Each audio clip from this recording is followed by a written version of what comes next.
guys, what is going on, guys? Boy, oh boy, oh boy, oh boy, oh boy, guys. Not only do we have an awesome topic, but I just got some really, really, really good news, guys, all right? Okay, guys, oh boy, what an amazing day.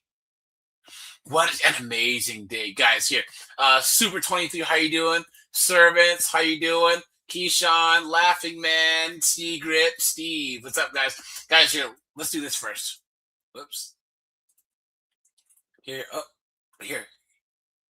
Let's drop the link in the Discord first, right?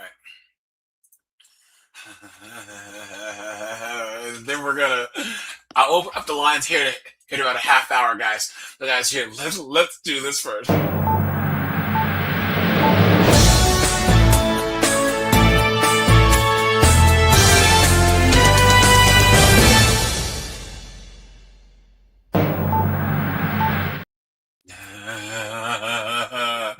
Guys, look at this, guys. The people have filed recall charges against the mayor of Seattle. Let's go!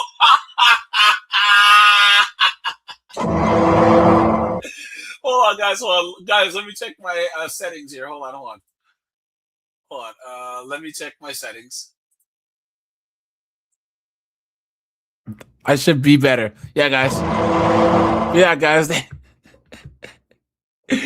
guys. So there was a Microsoft update. So you guys should hear me better now. Guys, let me know if you can hear me better now. All right.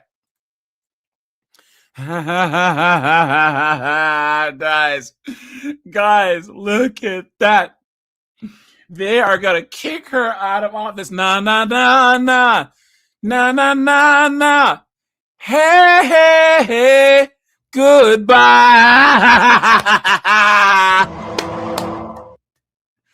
This commie mayor in California, this stupid single mom that's never worked a real job in her life. They're going to do charges against her ass. Let's go. Guys, what? There's a party going on right here. A celebration throughout the year. So take your good times and your laughter too. Let's go!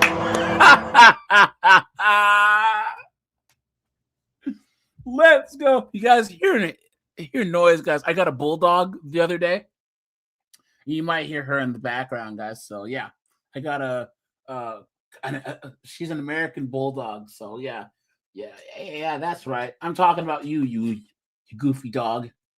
But guys, let's go, guys. Here, let's just check this out.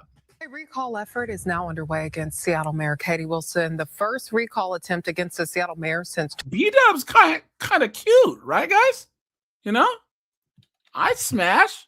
How are you doing? She's like all these babes. You get their pilot lit, they can suck start a leaf blower. Let's go. 2020. Well, the woman behind it says this is about public safety, pointing to the police chief's departure, conditions in several Seattle neighborhoods, and the mayor's handling of the city's surveillance cameras. But there are several legal hurdles before this could ever reach voters. Fox 13's Alejandra Guzman spoke with the woman who filed the charges. Melinda, the woman behind. Whoa, look. Look at this broad.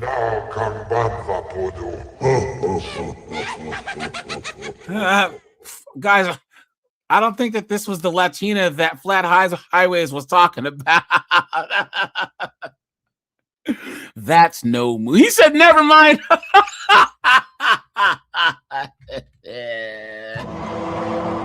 That's no moon. Guys, she said.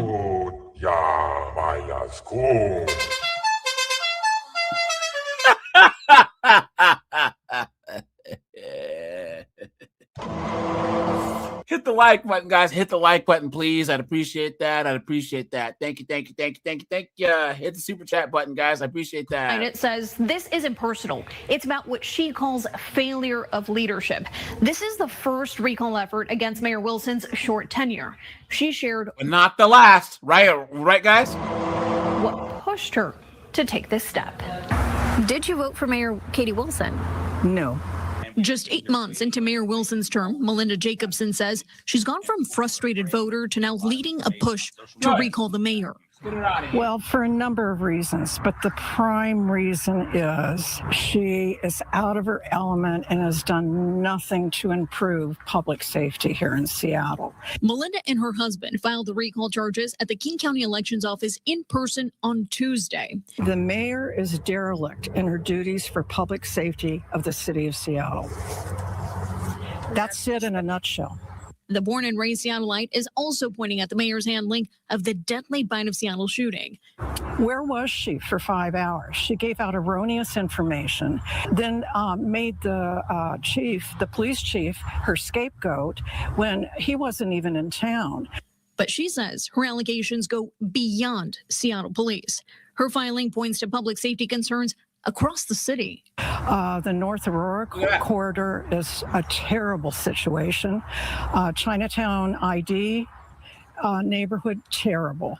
Downtown on 3rd Avenue in the Belltown and Pine area, terrible. And Wilson's approach to the city's controversial surveillance camera program. They don't prevent crime, but they help fight crime in that they're capable of capturing a suspect, and that gets passed on to the police department, who can do their job. Stadium district cameras were turned on during the World Cup because of a credible threat. As soon as visitors left, the cameras went dark. Look at that. Wilson has repeatedly said she's waiting on a UPenn audit and NYU study before making a decision, before turning them on and expanding the CCTV program. Do something about it. We don't need more studies. The North Seattle resident isn't just critical of Wilson's policies, but of her leadership style. Being an activist and holding a public office are two different ball games. Perhaps she should have stayed being an activist. Melinda's Damn, dude. Gertrude here is pissed off.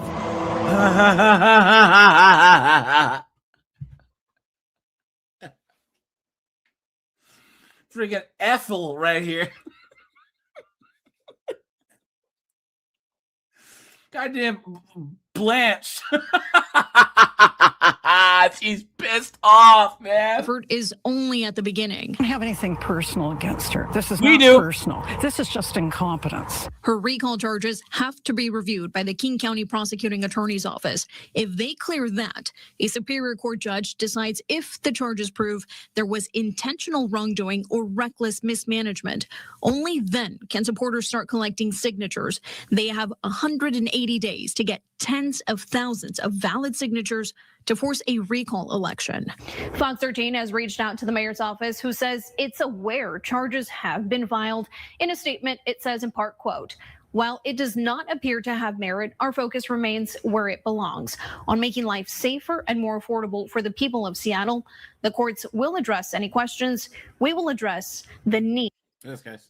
Developing tonight, the Bite of Seattle shooting and the resignation of Police Chief Sean Barnes are factors in a brand new recall effort against Seattle Mayor Katie Wilson. Recall charges just filed accuse the mayor of being derelict in her duties when it comes to public safety. KOMO's Jeremy Harris talked to the people behind the effort and continues our team coverage live tonight in Seattle. Jeremy? Yeah, Mayor Wilson, as we've reported, is facing pressure from a lot of different sides, including with a very divided city council who's upset with her over her decision to push out Chief Sean Barnes, the response to the Bite of Seattle shooting, as well as her decision to turn off public surveillance cameras. Well, now a woman in North Seattle says she believes she can get enough support to force the mayor out of office. I've taken heat in my life before. I'm ready for it. Somebody had to do it. Melinda Jacobson knows it will be a tough process, It's not political gameship at all. It's what the city needs. but she believes she can recall Seattle Mayor Katie Wilson. Guys, look at this chick's face. Doesn't she just look like a communist, right, guys? Doesn't she? but she believes she can recall Seattle Mayor Katie Wilson. It needs to be done. And again, it's nothing personal against her. She's just not right for the position at this time. Jacobson filed this paperwork known as a recall charge against Wilson. This is the start of what could become a petition to recall Wilson from office. Guys, look, this first comment says, hold on, says, this is what Seattle voted for, this is what they got. Facts. Someone says, vote for a bucket of poop, then you complain that it stinks. Someone says, I support the recall. We're fed up with this broad. Someone says she doesn't know anything about being mayor. I don't see how she got voted in. She got voted in because the citizens of Seattle don't know anything about being mayor either. Someone says her replacement's going to be just as bad. Someone says someone who lives with mommy and has never had a job before shouldn't start out in politics as a mayor. Look at that, guys. There are certain standards that have to be met, and you think you've met those standards. I believe so. I did a lot of research on it. Jacobson's petition accuses Wilson of dereliction of her duty as mayor. It cites the ongoing public safety issues on Aurora Avenue, as well as rampant drug use in Little Saigon, and Wilson's order to shut off public surveillance cameras in Pioneer Square. It also says the mayor failed the city by forcing out former Chief Sean Barnes just days after the Bite of Seattle shooting. She's going to have people watching every move she makes, because it's not just me that's fed up. It's a number of citizens. It's a city council. They've gone on record, most of them. But filing paperwork doesn't guarantee there will even be a recall petition. The prosecuting attorney's office will have to review Jacobson's charges and then refer them to a judge if they meet technical standards. You think that this petition can go through and actually remove her from office? I hope that the district prosecutor attorney that looks at it will understand. It's very, in my opinion, well laid out. It's time to admit that you're not right for the job. Resign quietly and let somebody else that knows how a city should run do the work. She's making us a laughingstock around the country. Yep, that's facts. Now, this afternoon, I just heard back from the mayor's staff. They say they're aware that this paperwork has been filed at the election office. They say it does not appear to have merit for these recall charges. They said they're going to let the courts sort that out while they focus on the more urgent needs of the city. Reporting live in Seattle, Jeremy Harris, Como News. And Jeremy, Wilson's not the first mayor to face recall charges like this, right?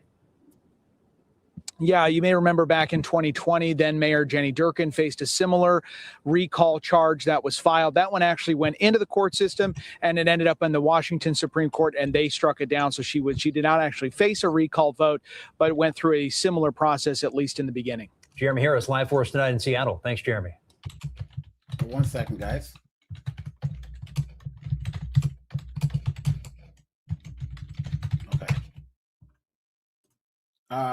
Hold on, guys. Let's look at the comments on the other thing here. Hold on. Someone says, yes, let's kick her out. Someone says, thank God, get rid of her. She's a joke. Someone says, I hope this makes it to a vote. Let's run her out of office. Facts. Look at that. Look at that. Hold on, guys. Developing tonight, the Bite of Seattle shooting and the rest. I hope I can find it again. Let's see. This guy had a contractor try and trick him, and he lured him back to his house to get him arrested. Hold on. At 5, a group of 3 13-year-old boys up in Yavapai County are facing serious charges accused of assaulting a girl at school. It happened in their 8th grade gym. What? And dodgeball? They're getting accused of assaulting a girl because of a dodgeball game? Seriously? Look at this. Class says the kids were preparing for a game of dodgeball. Michaela Marshall shows us how this turned into a criminal case in this exclusive story from the town of Mayer. What started as a harmless game of dodgeball in gym class turned into hospital visits and... Damn, she can get it too. Look at this, guys. I think we're on a roll, guys. She's like all these babes. You get their pilot lit, they can suck start a leaf blower. Claims of assault. Now the mother of one of the boys who is accused in this case is fighting back against the criminal charge her son faces. Photos of black and blue bruises on a young girl paint an unsettling picture. But they don't tell the full story if you ask one of the kids blamed for them. I didn't think a dodgeball would hurt. And they're the foam ones too. So you can squeeze them and like they compress. Guys, sounds like a pretty fun game. The game of dodgeball to me. Guys, I remember there was one time where we had to do our own class because our teacher got sick. And we had the bright idea to play dodgeball with basketballs. A couple of broken noses later. And they didn't let us run our own class again. 13-year-old Abel Skipper says his ex-girlfriend is the victim in this case. I wouldn't say we were on good terms, but I also wouldn't say we were on bad terms. She used to hit me a lot, and then she kind of just broke it off after that. According to a Yavapai County Sheriff's Office police report, this all stems from a December 2025 PE class at Mayer High School.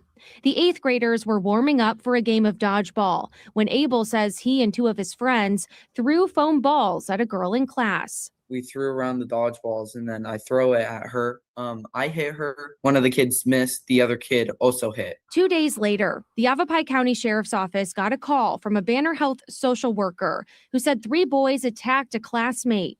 According to that tip, they relentlessly assaulted her with dodgeballs when she came out of the bathroom, and she was now in the hospital. It is absolutely ridiculous. This is a game that every kid in the nation plays at some point in their life. They're considering the dodgeball a weapon, and that he knowingly or willingly, recklessly harmed this girl who just playing dodgeball in PE. Abel's mom, Cecily, is angry about how this was handled.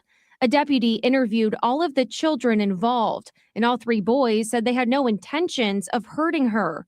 But Abel did admit, "I'm not going to lie, I did target her a little bit." So, like, obviously, I'm gonna have to target somebody for dodgeball. It's dodgeball. You have to shoot somebody for the ball. Then well, it is dodgeball. try to get them out. I didn't want to hurt her at all. Cecily tells me she heard nothing about the incident from school officials. Her son was never disciplined in any way at school. And she didn't even know a deputy talked to him at school until she got this letter from the Yavapai County Juvenile Justice Center about a misdemeanor assault charge months later. It was a situation where, boys will be boys, then he deserves punishment for that. But I also think that I don't agree with victim blaming, but I think my son is also getting injustice here when it comes to the court situation. A judge will hear both sides. This, guys, I put a 1 if you agree that mom just got red-pilled, right, guys?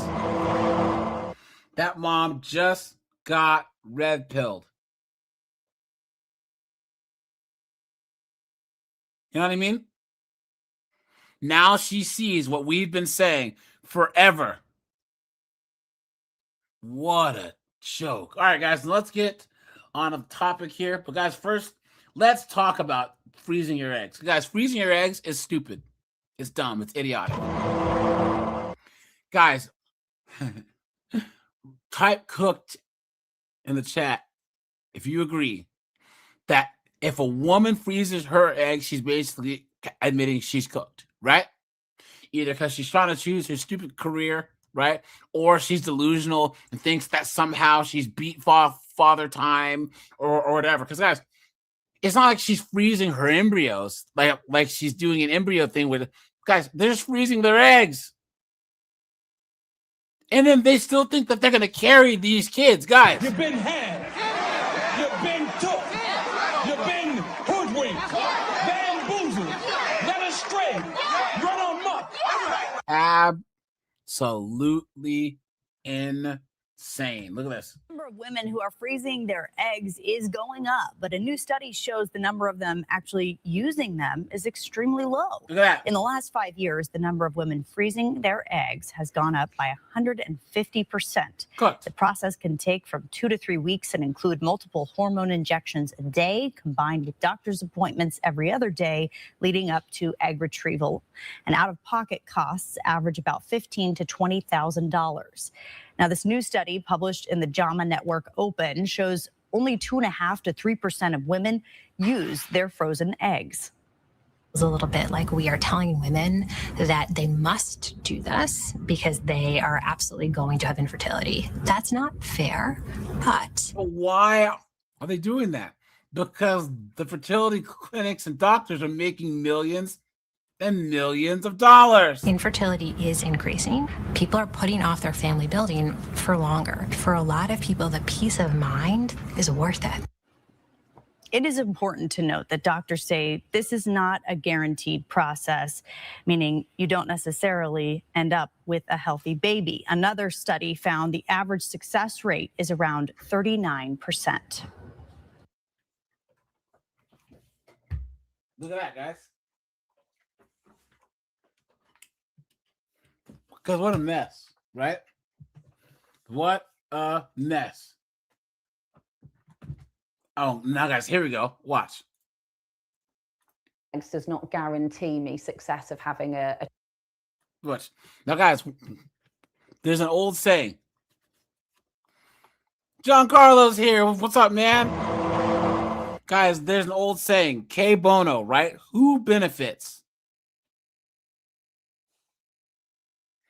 Who benefits from IVF? Who treatments going up?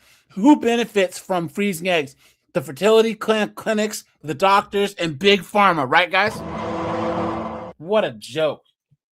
What a joke. Now, a BBC investigation has found women who've had their eggs frozen may have been misled by some clinics about their chances of having a baby later in life. The number of women having the procedure in the UK is at a record high and is often advertised as a way for them to delay having children. But the fertility regulator says it's concerned about how success rates are being communicated to patients because there's no guarantee the expensive and invasive procedure will work. Anna Collinson has this report. going into the operating theatre. Actually, I can't find a husband, Governor. I'm going to freeze me eggs. Guys, father time is no joke. These chicks think that somehow they can beat father time. Guys, father time, you get in the cage against father time, guys, right? The main event, these chicks. It's time! Guys, father time is a Gracie Jiu-Jitsu black belt. He has that Bangkok, Muay Thai, WBC title boxer, Olympic level wrestling. Father time it doesn't leave it to the judges, man. Nothing but knockouts and tap outs. Dead ass. Father time is not playing. That's when it gets really real. Ro is about to have her eggs retrieved. The idea, to freeze them at a younger, more fertile point and use them when she's ready to have a baby. Look at that. I'm an absolute realist going into this, and The lie detector determined that was a lie. I know that freezing my eggs does not guarantee me success of having It does not guarantee me my success. I don't know what to do. God, these women are so dumb. Child in the future. Under sedation, a long, thin needle is carefully inserted into each ovary to retrieve her eggs. They're frozen and placed in storage. Initially, I was just doing one injection. There's been a boom in egg freezing for non-medical reasons, an idea propelled by celebrities. I thought what I was doing, right, was showing young lasses and young women. I thought what I was doing was showing young lasses what to do. How they can beat father time. How they can be strong and independent. and have everything and not do things the regular way. I am woman, hear me roar, in numbers too big to ignore. Well, joke's on you, you moron. That there's like alternatives, you know, that we don't just have to rush into things with potentially the wrong bloke. Single at 39, Natalie decided to freeze her eggs in 2020, but the science teacher struggled to understand what her chances of having a baby were. It's just purely now based on trust and hope rather than data and research. I feel it was a journey that In other words, you're cooked. It's built on trust and hope and not just data and science. That means you're cooked.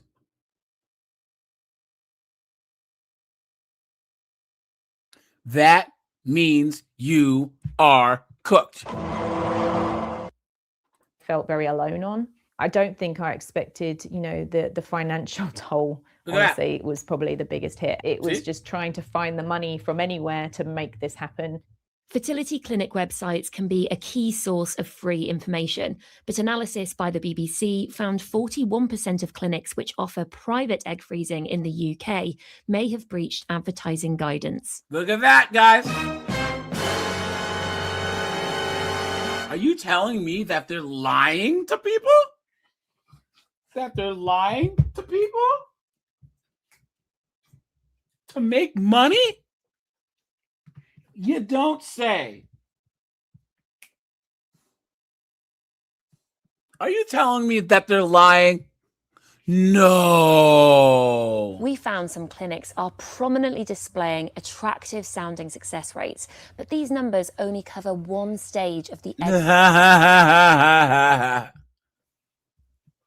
Can you imagine, guys, if we made one of these websites? Are you a 45-year-old old biddy? Do you have lots of cats?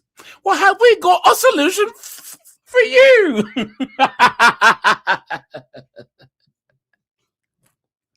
You can freeze your eggs.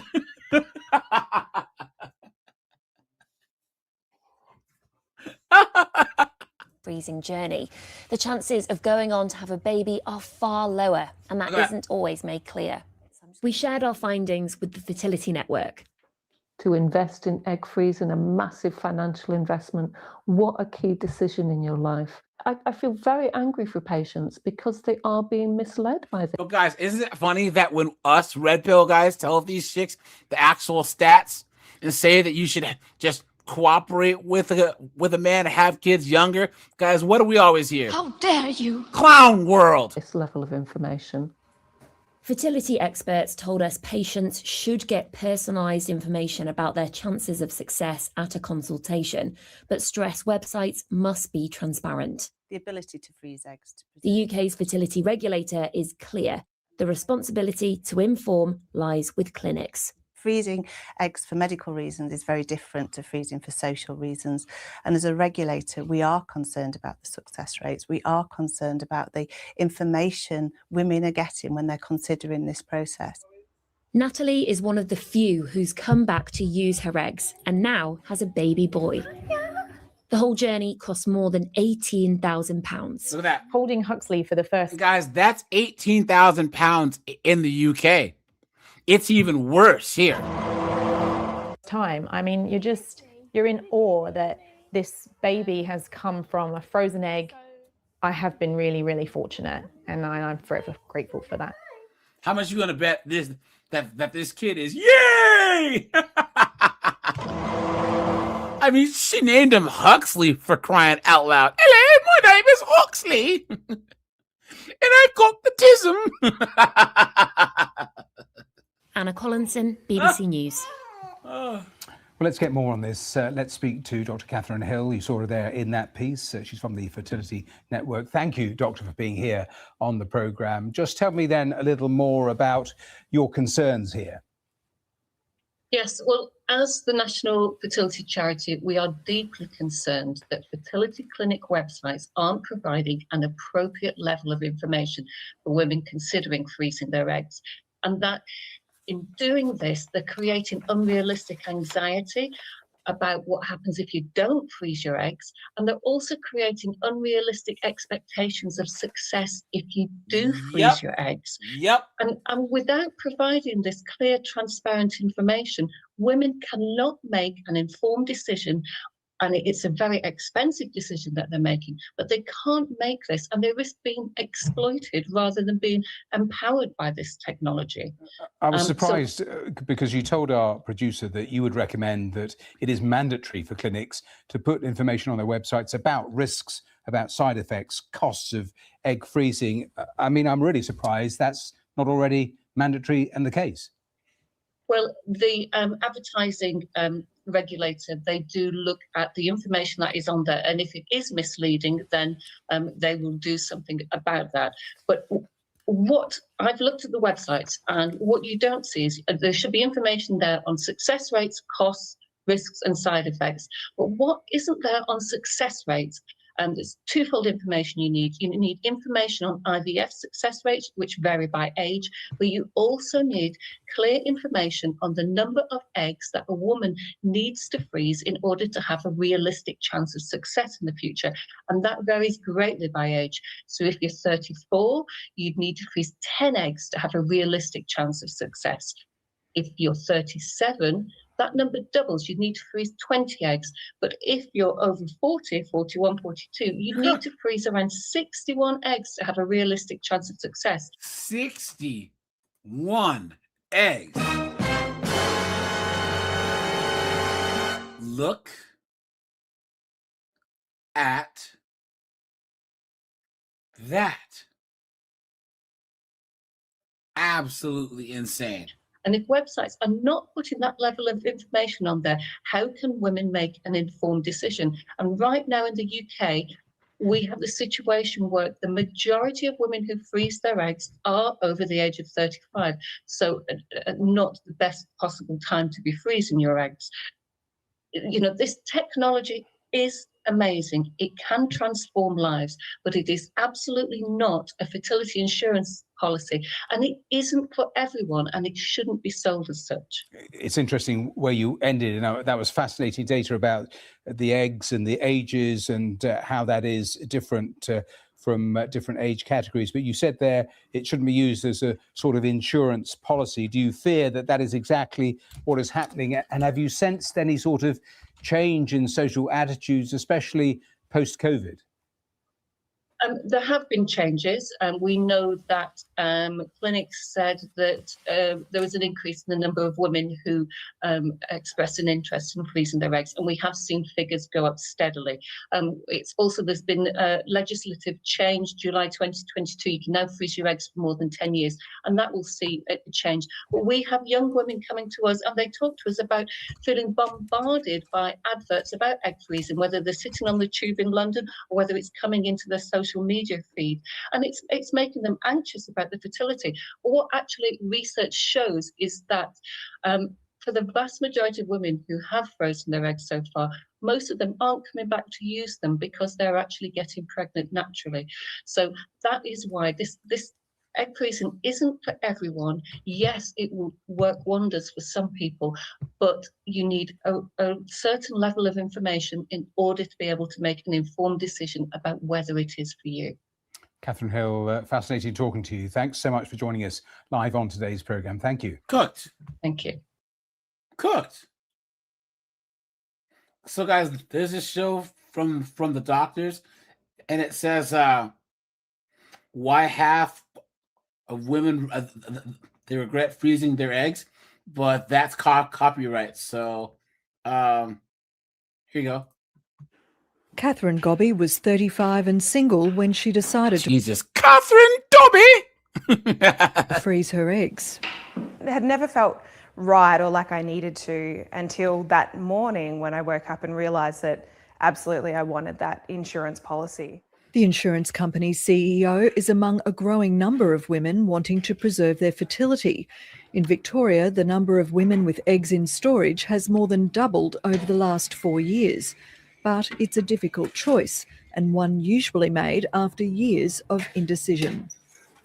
I found that information was accessible but not necessarily consistent between different clinics. Researchers at the Royal Women's Hospital in Melbourne are about to recruit 250 women to trial an online resource which provides unbiased and evidence-based information. Obviously, we'll start in Australia first, but it'll be great to see how this same tool performs around the world. It will include a so-called decision aid, which takes age as well as personal circumstances and preferences into account. Based on the information that women give us about what's important to them and not, it does provide a suggested approach or feedback along the lines of, it looks like egg freezing might be right for you versus not. Egg freezing success is highly dependent on the age at which a woman undergoes the procedure. In Australia, the average is 37 years, and by then there's already been a significant decline in egg quality. An American study concluded that at 34, a woman would need to freeze 10 eggs to give herself a 75% chance of one live birth. At 37, 20 eggs, or double the number, are needed for the same odds. The cost can be up to $10,000 per cycle of treatment. And I told you guys, $10,000 per cycle. There's people who go through 3, 4, 5 cycles. And guys, this doesn't include the genetic testing. So to see if your kid's going to be massively yay or not, you know? Women may need more than one cycle to get enough eggs. And even then, there are no guarantees. When eggs are combined with sperm to create embryos, not all of those embryos may be really healthy embryos. Senior researcher Dr. Karen Hammerberg says only 10 to 15% of women end up using their frozen eggs. If they don't find a partner, they are usually not willing to be single parents. Thankfully for Catherine Gobby and her now husband Graham, harvesting 50 eggs paid off. You certainly don't need more than 5 great embryos to create a little family. So we were very pleased with the result. They're expecting their first baby and the other embryos are on ice. Daya Clark, ABC News.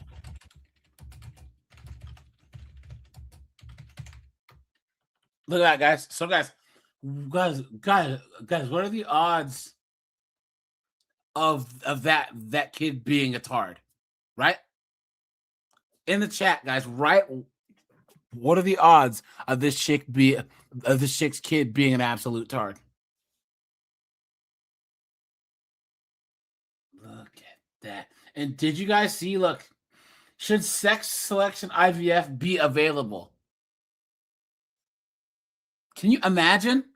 Flat Highway says AOC is going to change her mind and have a well. Facts. Well, guys, she thinks that that's going to help her politically to have a little mixed race, well kid. You know what I'm saying? Hey, thanks for the $5, man. I appreciate that. I really do. Oh, yeah, absolutely. And I want my medication and I want my croutons, please. Let's see, guys.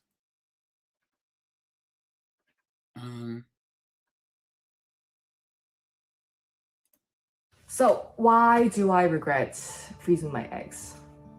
The physical and mental impact it had on my body didn't really sit well with me. Fair use, YouTube. Fair use, fair use, fair use, fair use, fair use. I also felt that I'm in a very privileged position to even consider freezing my eggs. It wasn't painful. My body was just not the same. I was aware that I will most likely gain a few pounds, but coupled with muscle loss and fat gain, this is a lot. So I'm still working on losing off that weight. Mentally, I became very lazy with dating.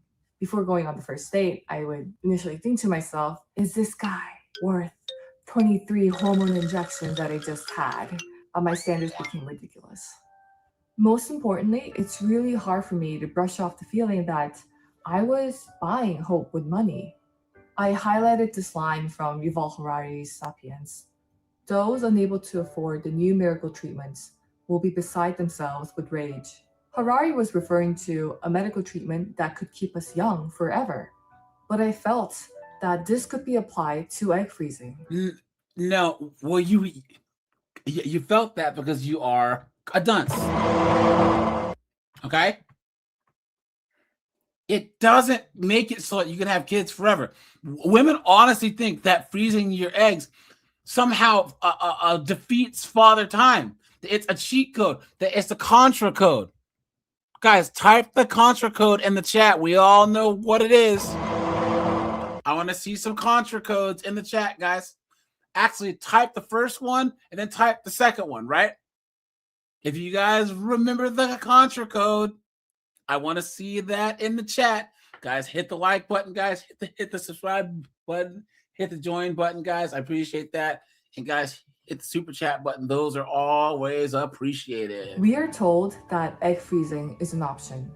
To buy time, invest in our career, and to have it all. But at what cost? An imperfect hope. You may have seen this fertility funnel. 2 takeaways from this chart. 1, each step has various rates of success that drop substantially at each point. And the ultimate success rate will depend on so many different factors, including your age, your race, and your medical history. Numbers tell only just a part of a story. 2, there is no way to test the quality of your eggs on their own. What stuck out to me more were the thoughts I had while waiting in. Gee, it's as if you need another person's genetic material to have a baby, right? Right, guys? How many times have you heard these chicks say that they create life? That they don't need us men at all because they're so down the feminist rabbit hole that they think that they don't need men at all to have kids. Women don't create life, guys. We carry the seed of life. We do, okay? They incubate life, but without us, life does not happen.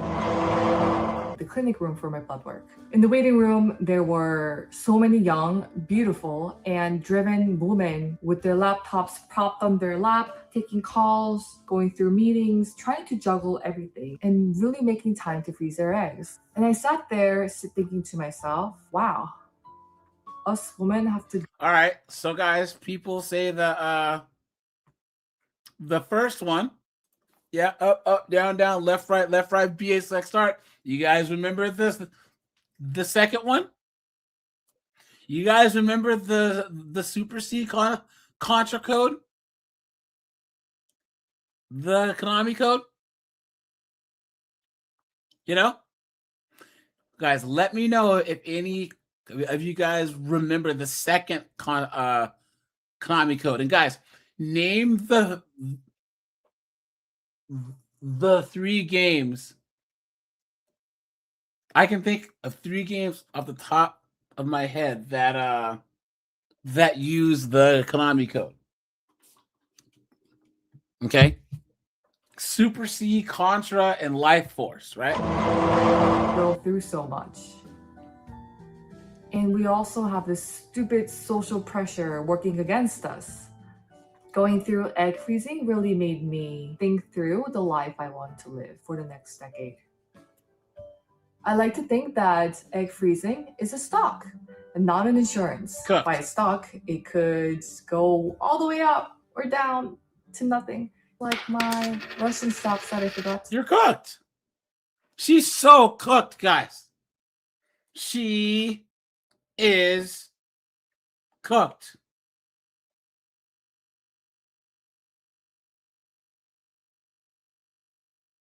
Someone says, on.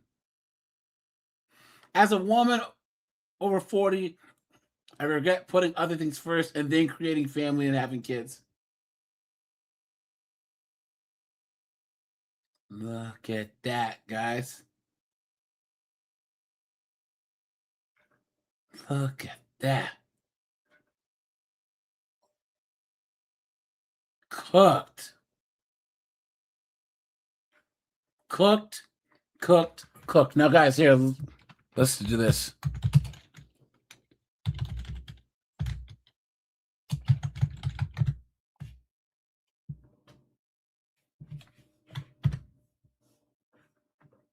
Look at this. Look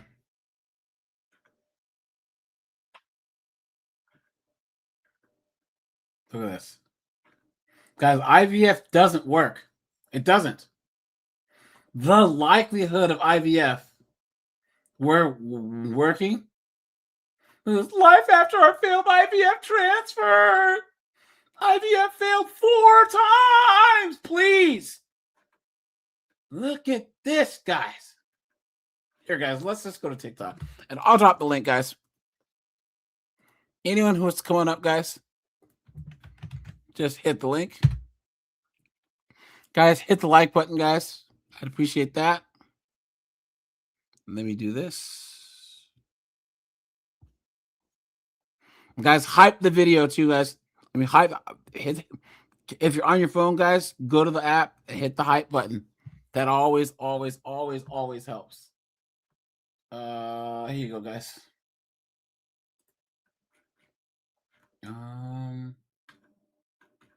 Here, let's do this.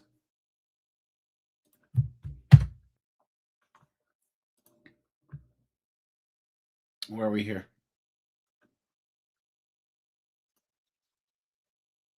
Here you go, guys. In case you missed it, AOC is normalizing the discussion around freezing your eggs. She has been documenting what she's been experiencing. Guys, she broke up with her Brad white boy boyfriend too, or fiance. And guys, I honestly believe this. And guys, let me know if you agree. Guys, AOC got rid of her fiance because she's trying to run for president or whatever, and she thinks that it'll be politically bad for her to have a white guy. She actually probably thinks, and guys, let me know if you agree. If you think that she thinks that she is better off having like a black husband or a Hispanic husband, because it would go against her message, and they would call her a hypocrite to have a white husband. You know?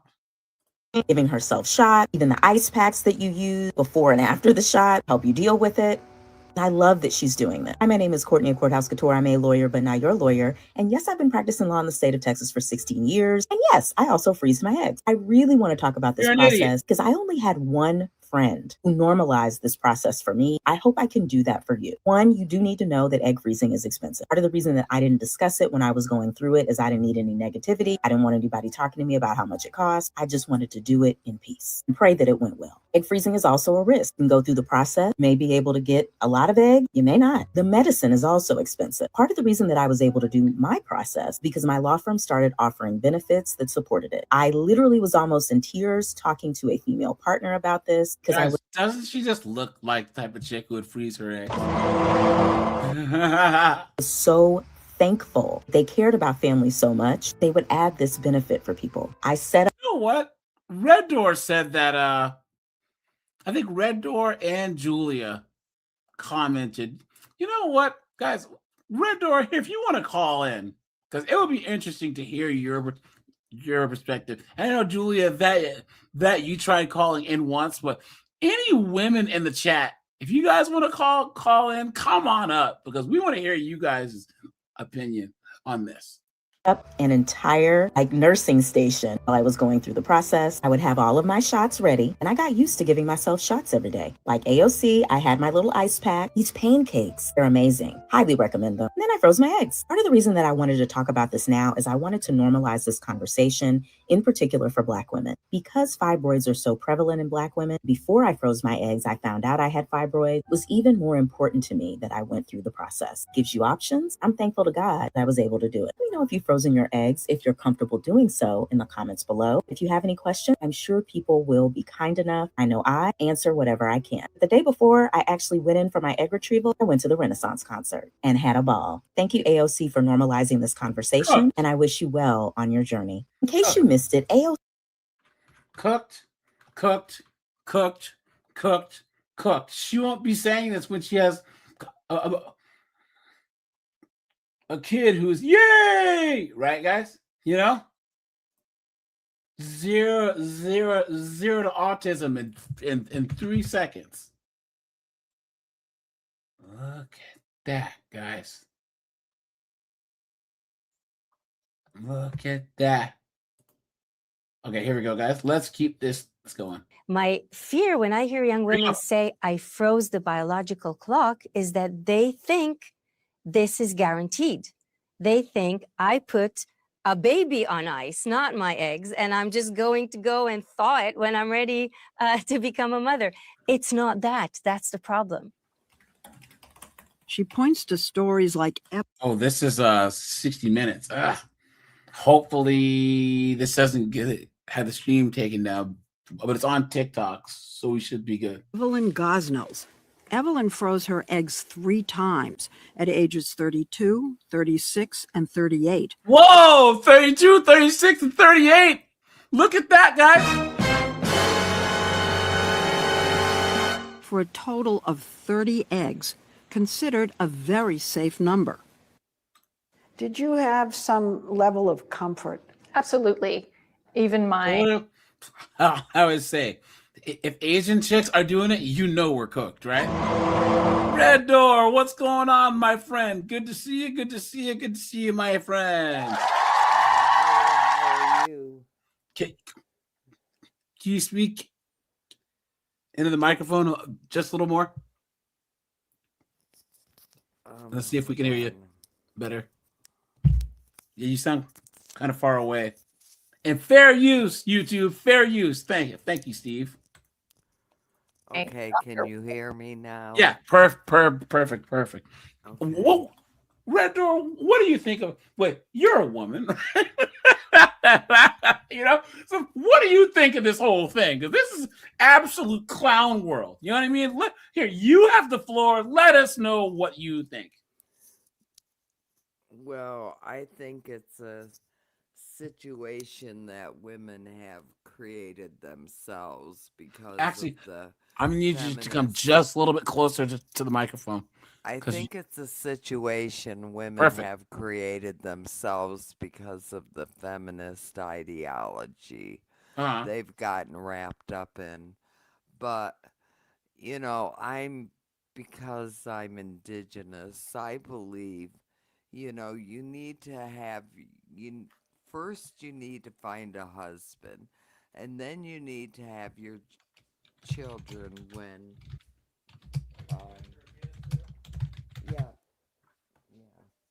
when you're young and healthy. And as the children get older, if you want to work on a job or a career, you can. You have time to do that. But Yeah. I know. Let's see if I can turn your volume up. I have volume settings. I know. I worked with several women that tried having IVF, and one ended up spending $80,000 and never did get pregnant. $80,000. Look at that. And another one, she did IVF and she got pregnant at 45, but her child was born developmentally disabled. Damn. So it's just, I don't know. It's just not the natural way to do things. But I think the issue is that IVF is already cooked enough, right? But they're just delaying okay. Did you hear them say that the website talks about the success rate of the egg retrieval? It makes you think that that's the success rate of getting pregnant. So they're basically saying, hey, look, you have a 70% chance of buying a video game, but they don't talk about of buying the parachute, but not the actual success of jumping out of the plane and making it to the ground. You know what I mean? Right. Yeah. It's a scam. Well, it is a scam. It's a scam. It's just a money-making scam. Yeah. And women have bought into it. But women have created their own demise. Yeah. These modern women have created their own demise with no husbands, no children. in debt.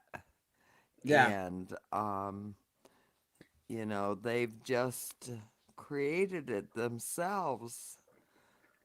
I don't feel sorry for them in the beginning. I mean, I would just sit back and listen to women at work and think, oh my gosh.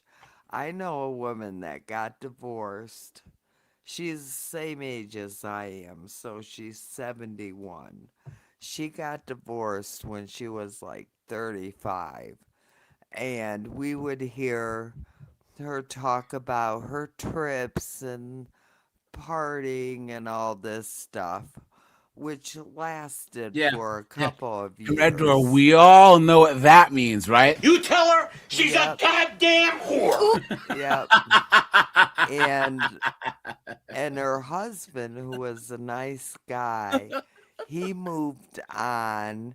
He got remarried, built a new house, and he was doing great.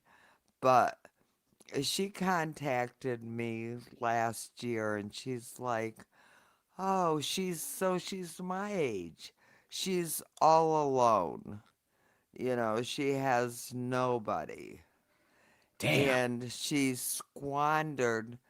She's living on minimal money because she squandered what money she had having a good time.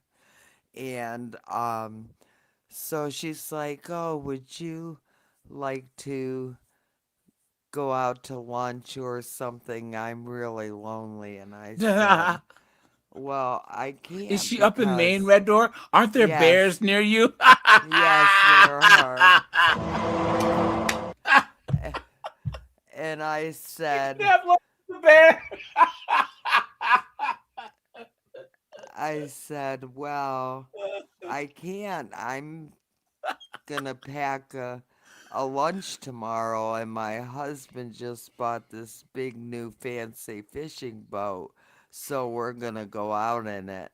And she's like, well, at least you have a husband, and hung up on me. No. Oh no. Look at that. Oh, someone struck a nerve. Look at that. She said, Honey, I'm gonna kill you, you fucking whore.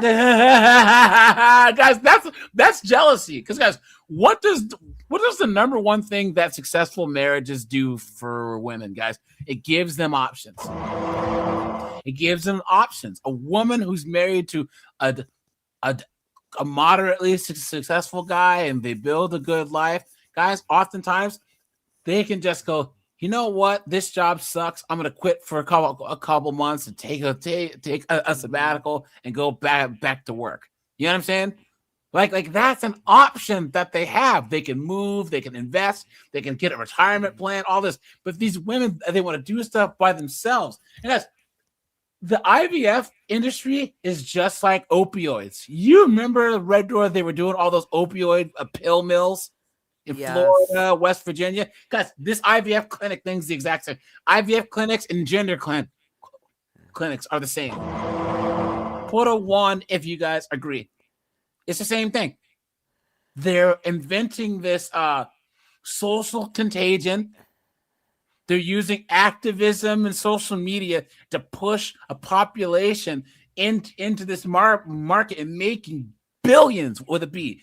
Billions. You don't think Big Pharma, who makes these hormones that friggin' AOC's pumping into her body, aren't doing backflips right now? Of course they are, you know, but that's what Big Pharma, you know, they're all about making money. They're not even about, and they only cure symptoms if you get medicine. It doesn't, I mean, it only fixes symptoms. It doesn't, they generally don't cure anything. Yeah. You know, I mean, I had a few years back, I had an autoimmune disease, and I had to have 2 emergency surgeries on the temporal arteries in my head. But, you know, the medicine they gave me was proven to work. and it worked, you know. So I haven't had any problems with it since. Yeah. But, well, I think that the biggest big pharma thing that's going to be even bigger than opioids is Ozempic and GLP-1s. Yeah. This is going to be one of the biggest travesties in modern human history because of all these people who are going on these GLP-1s, and every week there's another side effect. There's something else going on. Because guys, when they do trials to say, well, if this large of a population takes this, what'll happen? But imagine that you do the model anticipating that 2 million people might take it, but now 20 million people might take it. You can't really predict all of the side effects. You can't, you know? So, yeah, but let's just check this out. That's insane. Like, this is going to be a breeze. Totally. No problem. But when Evelyn and her now fiancé Edward went to use her 30 frozen eggs, only 19 survived the thaw, an unusually poor result. Even worse, once those 19 eggs were fertilized, only one grew to be an embryo. Damn. Anxiously hoping for positive results, they sent a few cells off for genetic testing. Look at this. Someone says, God, more right-wing propaganda. They want women to have babies as young as possible so they can better control us. Having a baby at 40, I had immense freedom when I had the baby. Someone says it's not a left or right-wing issue. Plenty of women aren't as lucky. Look at that. Someone says truth and facts are not right-wing propaganda. Look at that. To see if the embryo was Someone says if it was up to the Democrats, they would just kill all the babies. That's true. viable. So I was at work and got this message saying, we have your test results. Before we give them to you, just confirming if you want to know the sex. Boy, girl. I just started to think, oh, wow, they've asked me this. If I want to know the sex, it means that there's a real embryo there. It means that this is real. It's normal. It's going to be fine. It's all going to be good. And then, boom, I get the report and I open it and it's abnormal. And it was a girl. There was no chance the embryo could become a baby. Look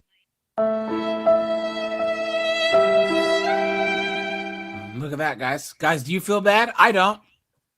Red Door, are you using speakerphone or a headset? Headset. Let me see, because I have a small echo. Is your YouTube still open on another window? Try closing it, because I have a slight echo on your end. Yeah, YouTube picks itself up even if you mute it. I don't know how. Maybe yeah, I had YouTube open. Okay, let's try it now. Can you better? Better. Yes. It's a small echo. Let me see. Hold on. I turned your microphone way up. Let me turn it down. How about that? That's a little. It's there, but we'll soldier on through. So Fear when I hear young women. He goes. I was so taken aback about the response of freezing my eggs and how negative a lot of the commentary was. I had a lot of news publications reach out to me and say, like, we just want to know why you're electing to do it so young. I feel like there was a lot of like judgment around it, which is so interesting. She looks like a transformer. And kind of probably why people who are like 27 freezing their eggs don't speak about it. I had so many girls message me being like, I did this last year at 27. I didn't tell them. Guys, hold on. Let's go back. Look at this. Someone says, oh, guys, and we're just saying to have babies younger. You don't have to have them young. Have them younger. Guys, 26, 27, 24, like the rest of the planet. India, freaking Southeast Asia, Brazil, Venezuela, right? They all have kids younger. Look at this. Someone says, as a 32-year-old mother of 3, have babies young. It's a young woman's game. You cannot convince you that it's better to have them after 35. Even that's too old, in my opinion. You will never be ready to have kids. Facts. Never. The older you are, the more risk for so many things, including developmental delays, disabilities. Take your hormones into consideration. Never mind actually keeping up with a newborn or toddler. You will never understand until you have kids. And any mother will tell you that. You won't find a single one that'll lie to you. You hit 30, you turn your head too fast, you sleep the wrong way, you hurt yourself. I had my first at 22, my last at 29. I would have loved to have more kids. So would my husband. And someone says, well, she says, it's not about forcing these chicks to have kids early. It should be common sense. Facts. Look at this. Someone says, 31 is still not scared if that was the goal here. Someone says, I'm 46. I gave birth at 28 and 31. We're not meant to have children when we're older. It takes such a huge toll on your body and mental health. You see this? Guys, this is not our fight. Guys, let them fight this out, guys. Look at this. It isn't unhealthy to have kids in your 40s or 50s if you yourself are healthy. Please. You've been had. You've been took. You've been hoodwinked. Bamboozled. Led astray. Run amok. Red Door, can you imagine having had kids when you were 50? No, I can't, because when my grandchildren were little and they'd get dropped off for the weekend, and oh my gosh, I would be exhausted by the time Sunday night came. And I thought, I don't know how these women that wait to have children do it. Plus, they're working and they're supporting themselves. And, you know, it's just, toddlers can be a handful. You know, I just can't imagine. I do know somebody that when she was 45, she had a child. She met some younger dude. And when the little girl was like 5, which meant she would have been 50, she called me up and she said, could you take her just for a couple of days? Because days? I know, for a couple of days, because she was so exhausted. And I thought, oh, I mean, that child was a handful, but then again, she was a single mother, you know, so, you know. This one person has sense. Look, this is not to knock anyone, but as someone who, with unexplained fertility, quote unquote, who went through 3 rounds of failed IVF, the best thing that happened was I actually learned about the female reproductive system. There is no way to test egg quality at any age outside of fertilization. There's nothing that exists to improve egg quality if it is not good. This system makes a lot of money off our hopes and dreams and ignorance. I'm so thankful that I finally met a doctor who laid it out honestly so I could move on from IVF for good and trust God's plan for life. People have babies in their 30s and 40s naturally. Until menopause, there's a chance. Women need to feel supported and not rushed. So this chick did IVF. It didn't work, and she's still trying to say that you can hold out. Red Door, why are they so stupid? They're just delusional. Yeah. I don't. I have very few female friends because I just can't have conversations with them. You know, they're just, and plus because I'm culturally different, I have a different lifestyle. You know, I just I don't get along with a lot of women. So I have a few friends that I've had over the years, but generally speaking, I just you know, I mean, back in the 70s when feminism started, I mean, when I started figuring out what it was all about, I started warning women, you know, women my age. I'm like, oh, don't get wrapped up in that propaganda. You know, don't get wrapped up in it. It's gonna ruin your life. You know, you're gonna go down this path and think you're some big, powerful, independent, whatever. And, you know, like the one that's lonely now, you know, she thought that's what was going to happen when she was, you know, she was going to be an independent boss babe and divorce her husband. And well, what is she now? She's 71, living in low income housing, an apartment in the next town over. And in the projects. You know, yeah, for seniors, you know, but damn. I mean, her children don't even visit her because of what she did when she was younger, you know, divorcing their father and going, having her wild years. You know, that's not somebody that you want to, you know, It's the future, though, because they all think that they're empowered. They all want to, ha ha ha, we're going to show you until it's too late. Here we go.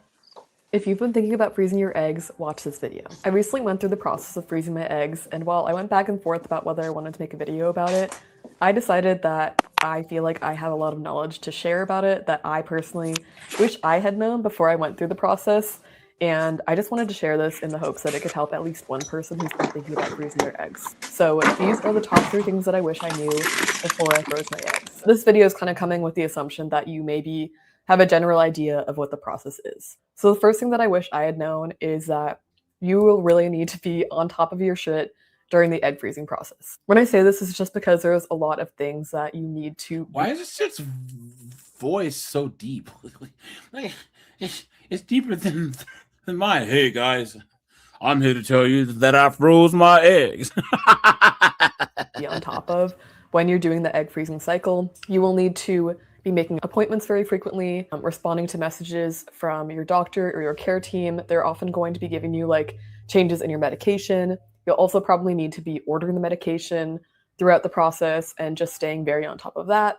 And obviously doing the injections themselves. That needs to be done kind of at around the same time every night. So you do need to be very organized and be good at responding to messages and to changes that you might need to make in your medication. I don't say that to scare you, but I do just say that because it really should be your first priority. And if it's not your first priority, or if you have a lot of other things going on at the same time as freezing your eggs, you might miss things and you might make mistakes. And it can cause you a lot more stress in the long run, as opposed to if you're just really careful to stay on top of everything. They'd rather do all this and just find a good guy, cooperate with him, get on his program, and have kids the natural way. The second thing I wish I had known is that I would recommend doing your consultation for the egg freezing process as early as possible. Ideally, I would say do it in advance of knowing even exactly when you want to freeze your eggs, because it's just better to have the information and the knowledge of the process and any changes that your doctor might want you to make before you actually freeze your eggs. The reason that I recommend doing this so early is a couple of things. The first thing is that sometimes your doctor might make recommendations for you in advance of the egg freezing process. So in my case, my doctor told me to go off of birth control for, I think, 2 or 3 months before I started the egg freezing process, which kind of pushed back the timeline from what I was hoping for it to be. I kind of had this idea in my head that if I went and got my consultation in August, I would be able to start the egg freezing process in September, and that was not the case. So I will say just doing it as early. And guys, they're coming out with more and more studies about the long-term birth control use, the effects of said thing, you know, of the pill and all, and the IUD and all that other stuff. You know, it's crazy, guys. And here's the thing: they would try and fund these studies before. And of course, all these feminists were trying to block those studies because they're like, oh, the birth control, it empowers us women. I am woman, hear me roar, in numbers too big to ignore. As possible will give you more flexibility in terms of when you're able to do the process, and it will just help you to plan in advance for. Another thing is when you actually go into the doctor's office to get the consultation done, they will run some tests. So they'll do an ultrasound and a blood. Blah, blah, Some workplaces cover egg. Here you go, guys. Watch. Hey, Red Doors, check this out. Watch this. Some workplaces cover egg freezing, by the way. Does anybody remember Brigitte Adams? Maybe this picture helps a little. The literal face of freezing your eggs. Very successful. Very beautiful gal. Just hadn't met the right guy yet. It happens. So she followed the advice and froze her eggs. You should ask her about her kids. You can't, though. In fact, she followed the advice. And when all of her eggs failed, she described it as one of the worst days of her life. Remember.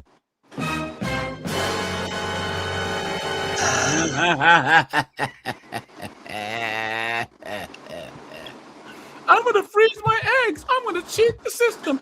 I'm so awesome. You stupid woman. Now you're cooked. A Red Door. I have a lot of background noise coming from you. Just unmute when you want to talk. Oh, you can stay on. Yeah.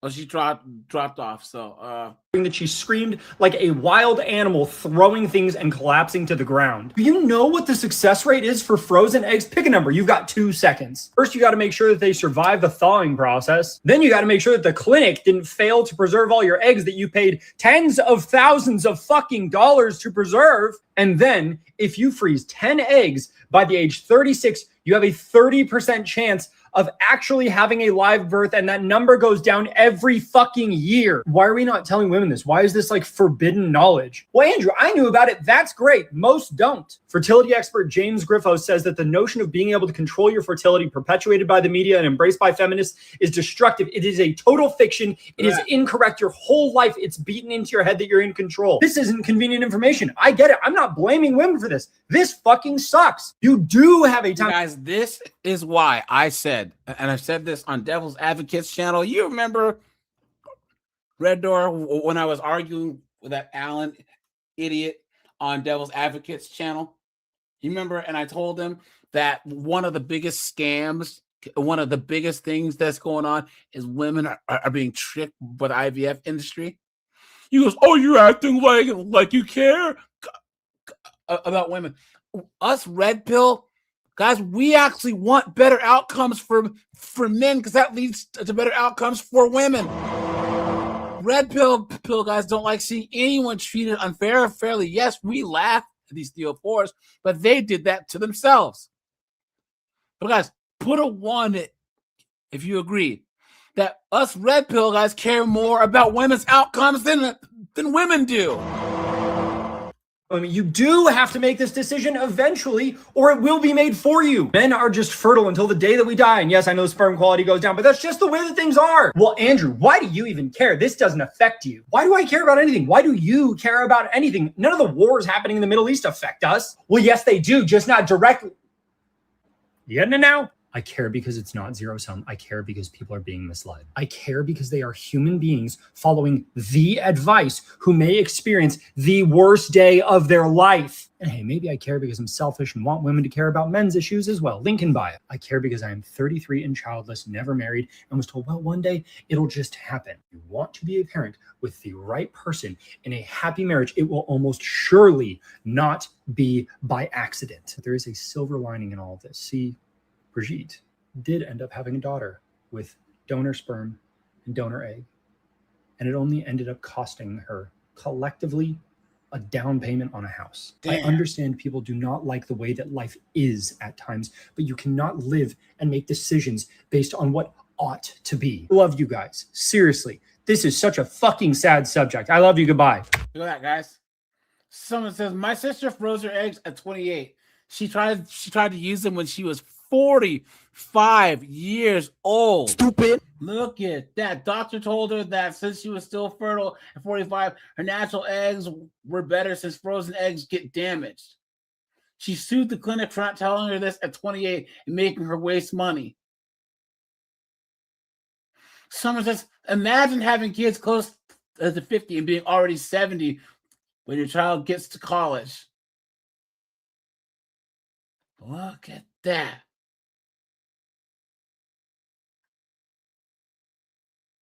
Look at that.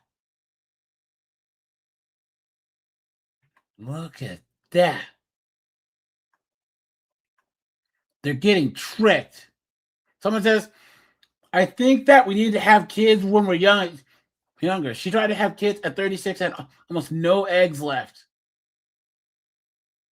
Look at that. Don't let corporations decide when's the best time for you to have kids. Look at that, man. Wow. What a joke. Okay, here we go. Announced that she is She has a bull ring, guys. I guarantee nothing good's coming out of this broad's mouth. Look at that. AOC has just publicly announced that she is freezing her eggs so that she can keep the option of having a family open later in life while she focuses on her career now. Good for her, totally her right. But I want to talk about the rise in egg freezing, the rise in IVF as a direct response to late stage capitalism. Why are people opting to freeze their eggs or have IVF?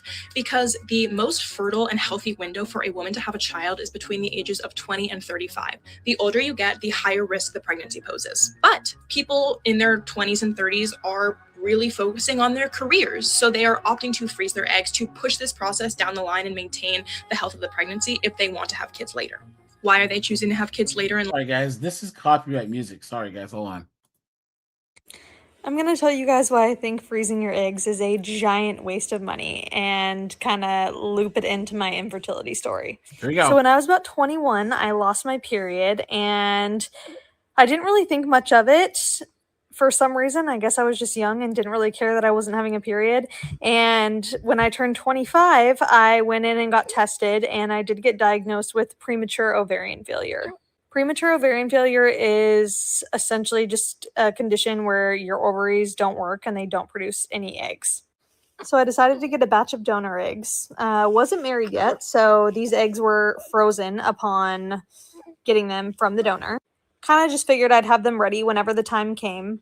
I had already met my husband, but we weren't engaged or anything, so I thought it would be weird to ask him to make embryos with me. So ended up making our embryos the month after we got married.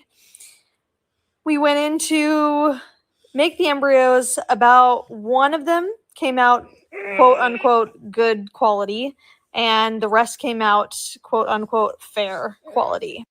We did our first transfer November of 2022, I believe. And unfortunately miscarried that pregnancy in December. So I was 9 weeks pregnant. We miscarried that pregnancy and went through a really hard time. 2 months later, went in for another transfer, completely failed. The embryo didn't stick, didn't implant at all. 3 months later, went in for another transfer, ended up thinking I was pregnant, but had a biochemical pregnancy 2 days after I got a positive test. Went back in 3 months later and did a double embryo transfer. So we transferred 2 at one time, thinking that it would increase our chances, and we had another biochemical pregnancy. Mind you, all my transfers were in San Francisco, so every single transfer we were doing cost us $10,000. At this point in time, I was kind of thinking like, okay, what's wrong with me? Because the batch of eggs that I had received, I had actually split with somebody else, and they had made their embryos straight off the donor. So they had made them when their eggs were fresh, and both of their pregnancies had worked out. What nobody tells you about if you do not make your eggs into embryos right off of yourself or the donor, whoever you're getting them from. Basically, if any little tiny thing goes wrong during the freezing or the thawing process of those eggs to freeze them or to make them into embryos, they're like completely screwed up. Like they are trash, essentially.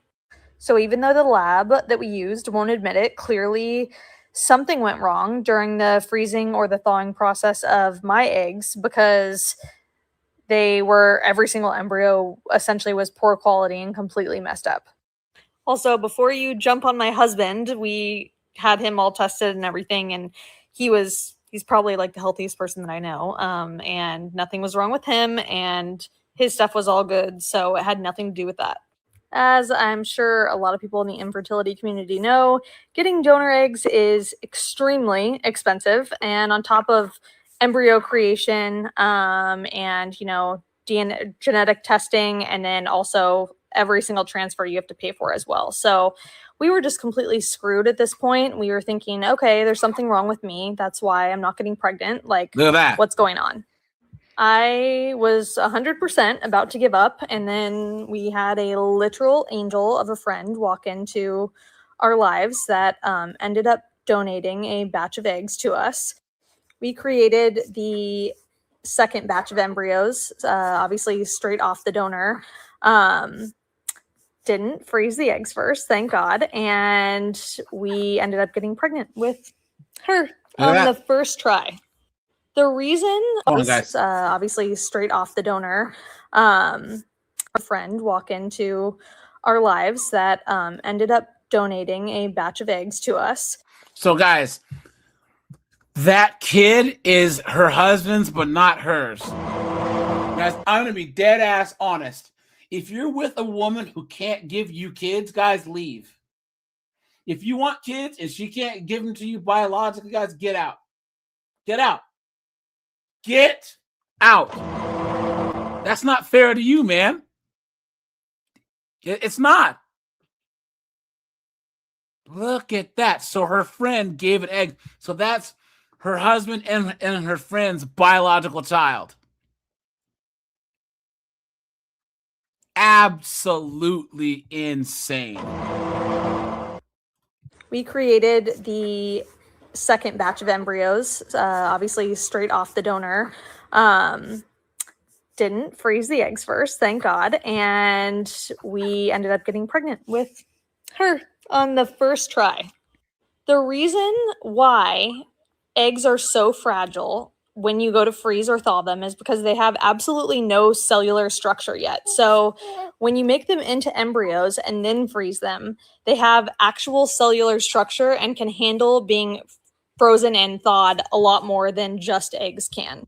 If I could give anybody a piece of advice, I think that freezing your eggs is a giant waste of money. If any little thing is to go wrong, you're basically screwed, and all the time investment, like your body, energy, money that you put into that situation is just gone. There you go. Eggs can just get screwed up so easily in that process, and I do not recommend anybody doing it. I would say if you're going to go and freeze your eggs or get a batch of donor eggs, make sure you have a partner at the time to freeze the embryos with, because it's going to save you a lot of time and energy and money at the end. Which I'm very aware that this is like the opposite reason that people freeze their eggs. You freeze them because maybe you don't have a partner yet or whatever, and you want to make sure that you're set up to have babies down the line when you're older. Obviously, this is like specific to my situation, but I have done a lot of research on freezing your eggs after the fact because of the insane amount of money that we wasted on our first go around. And he paid for it, right, guys? You guys think she actually spent her money on this? Everyone just do your own research, look it up. It's a lot better to create embryos fresh off of a body than freeze your eggs. Obviously, on top of all of that, I went into labor at 28 weeks and had her. Blah, blah, blah. Well, look at this, guys. This happened to me. Eggs. This happened to my eggs. Waste of money. Look at that. All these chicks all saying the same thing. It's a waste of money. Look at that. I froze my eggs about 10 years ago, actually, and I froze my eggs twice. Seeing AOC sort of documentation, I've seen some of her videos on Instagram documenting the injections and stuff like that. It reminding me of that time. You know, a lot of people are wondering what egg freezing is. It's this idea of preserving fertility. So a woman will take hormone injections, 8 to 14 days or so, to stimulate the ovaries to kind of ripen a number of eggs that can then be retrieved during an outpatient procedure. Then they're frozen. And the idea is that when a woman is, say, ready to utilize her eggs, it can be mixed with sperm in a lab, et cetera, and hopefully results in a child. So that's the concept that we're talking about here. But yeah, it's a big topic for a lot of women. I know there are a lot of questions about this. Just two right now. Does it work? And number two, there's a lot of talk about female fertility as they age, and also aging male fertility. So what do we know about that? Yeah, so you know, one of the reasons why this is, of course, guys, they always got to bring us up too, right? Oh, we just can't just talk only about women. No, we got to talk about the men too.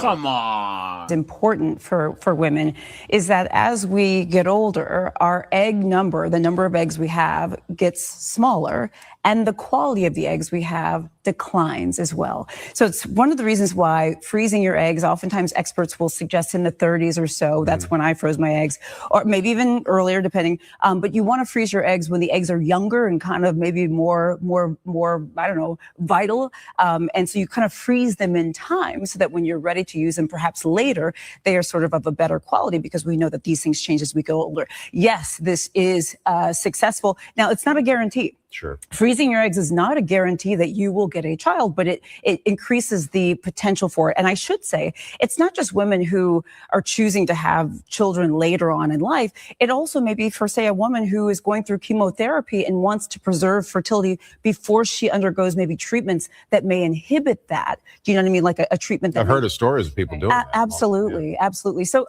I think it's it's interesting to think that this egg freezing was actually considered experimental a number of years ago. And now it's something that a lot of women I know, it was actually a friend of mine, childhood. Yeah. Well, guys, hold on. How much money does the fertility industry make? Let's see. Guys, the global fertility industry generates $55 billion annually. It's projected to reach 85 to 90 billion by 2032, guys. Look at that. Let's do this. How much does it make in the US?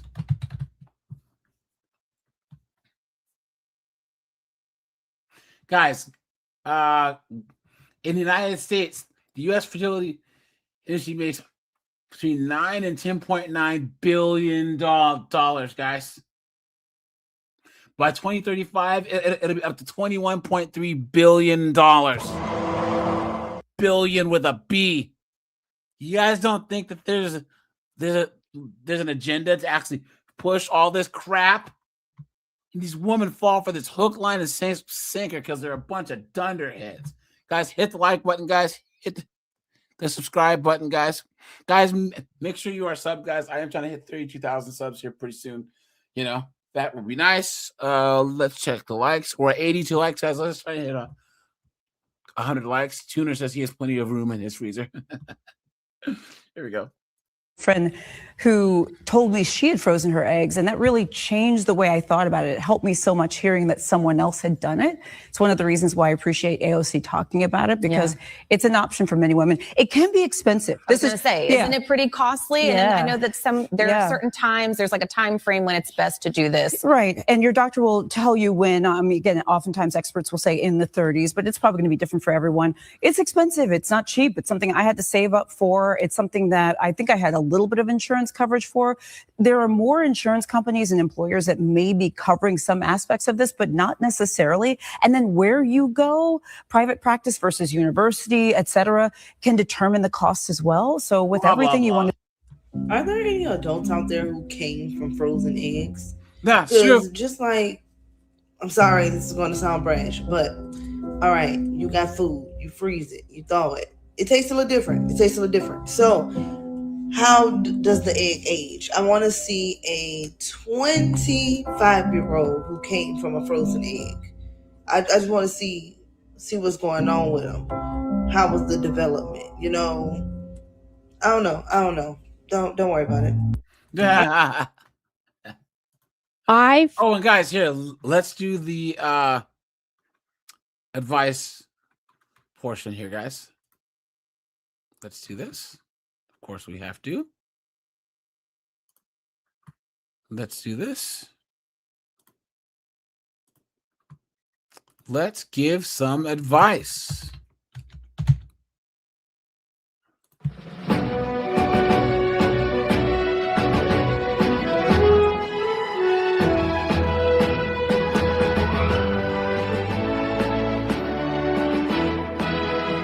Guys, do not donate your sperm. Do not donate your sperm. Do not donate your sperm. Do not donate your sperm. Do not donate your sperm. Guys, I want you to type that in the chat, okay? Do not donate your sperm. Do not donate your sperm.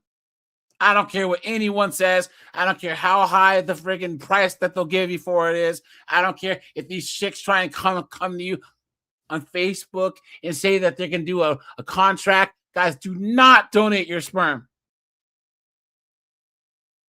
You have guys who won't even let them swab their cheek for a DNA test or for DNA, swab, but they'll donate sperm.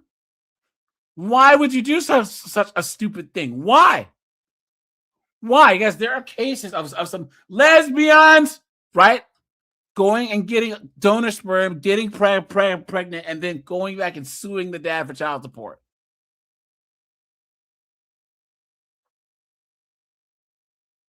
Absolutely insane. Why would you do such a stupid thing? You're donating your sperm? You're giving it to a sperm bank? Are you stupid? Are you dumb? Are you a moron? Are you desperate? Are you idiotic? Are you a goofball? Are you a dunderheaded moron? Why? I'm telling you guys, do not. Have some self-respect for the love of God. And guys, do not do this off the book stuff either. There's whole Facebook groups for trying to entice men. Come over here and you can, you can whack it into a cup and then you can give these women what they always, guys, they will come after your ass.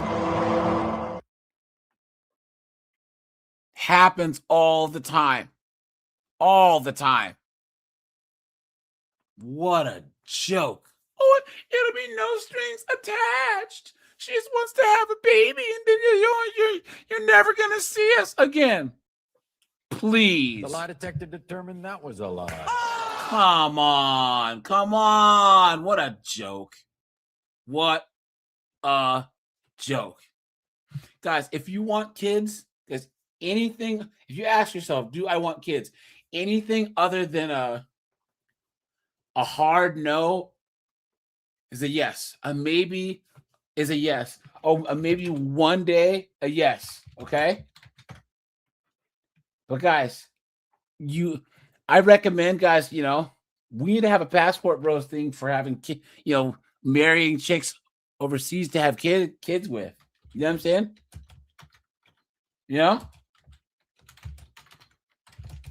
What a joke, guys.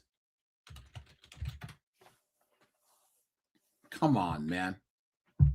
These guys get got all the time. All the time. Anyways, I'm done, guys. All right, here we go. Let's go back here.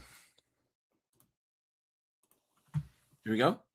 Froze my eggs at 36. I did it at an extremely reputable place, had a good result. And the fertility doctor was like, you're good. And so I just kind of thought I had time. Around 41, we decided to fertilize the eggs and none of them worked. So guys, she thought she had time. at 31 or whatever, she should have been having kids. Then she waited, 10 more years and thought, 41, I can have kids. And now she's completely cooked, guys. This is an important conversation in itself, how much clinics are overselling the egg freezing success. And now we're starting to see results. This is not to suggest people shouldn't do it. It's just to... And that's why women will always lose. She said, this is not to suggest that women shouldn't do it. Of course it's to suggest that women shouldn't do it. Because it doesn't work. Guys, us men, we aren't like this. If I said, look, I tried this product and it didn't work, I would say, guys, don't do it. But I'm not gonna be like, well, yeah, I tried this industrial adhesive on my boat and my boat sank. I wouldn't say that you guys shouldn't do it, but you guys don't do it, you know? Come on. Make sure that you're doing your own research. Then I went to get my fertility measures checked, which I think everyone should do. My fertility was dismal. And because you are 41 years old. Look at that. You stupid woman. Doctors said, we'll try a round. You should look at donor egg or adoption. And so we did a round, didn't get much. And then he said, let's start to go in a different direction. And I was like thinking to myself, if I had only tried once at everything that was important to me, right? Like I would have done nothing, right? And this was maybe the most important thing. I froze my eggs. Look at that, guys. This happens because the fertility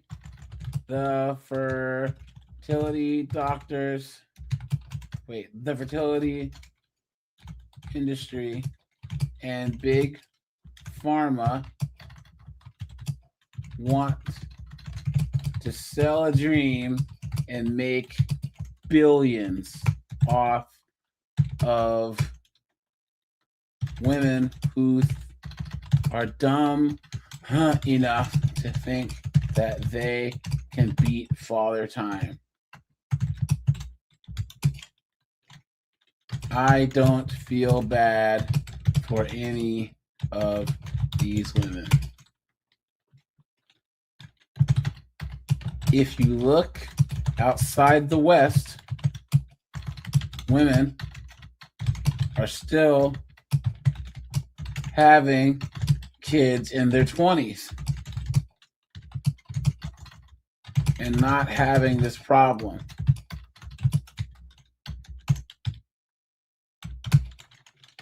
Play stupid games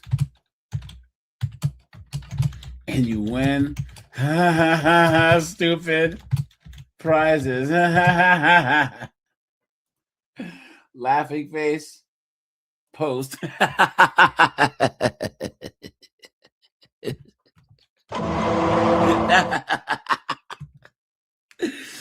Oh no! There's a lack of education. I think that the clinics and the doctors. She froze 6 eggs at 42. Nobody told her the truth. There's a lack of education. I think that the clinics and the doctors and the nurses and the nurse practitioners are failing to properly inform the patients on what those outcomes are. I had a consult from a lady years ago who was 42 and she froze 6 eggs. I was like, why? It's never going to work.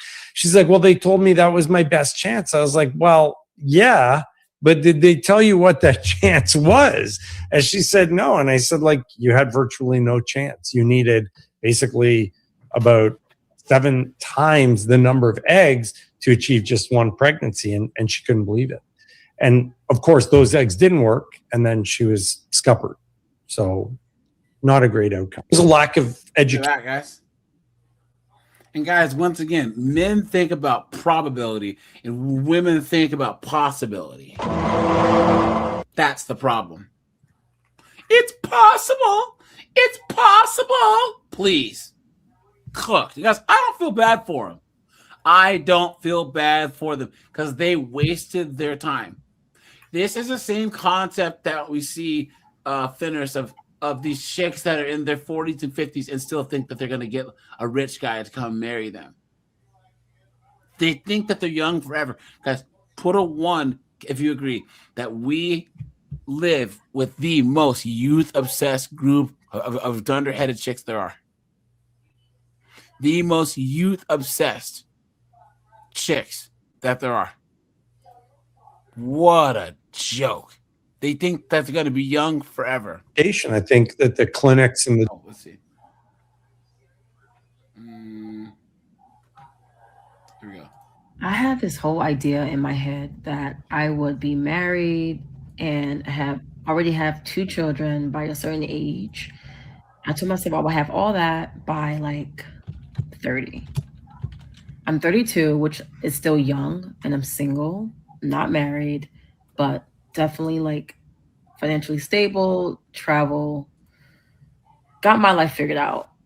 But I don't have like the relationship figured out. I don't have the whole kid situation figured out. And it's kind of like depressing a little bit. I say this because I just got off the phone with a fertility clinic because I am going to freeze my eggs. And I just like got off the phone and I just feel so like me freezing my eggs make me feel so bad. And it should, because you are a failure as well as a dunce and a moron. Matter of fact, I'm gonna bring out the dunce cap because I haven't brought that out in a while. Where are we here? No way.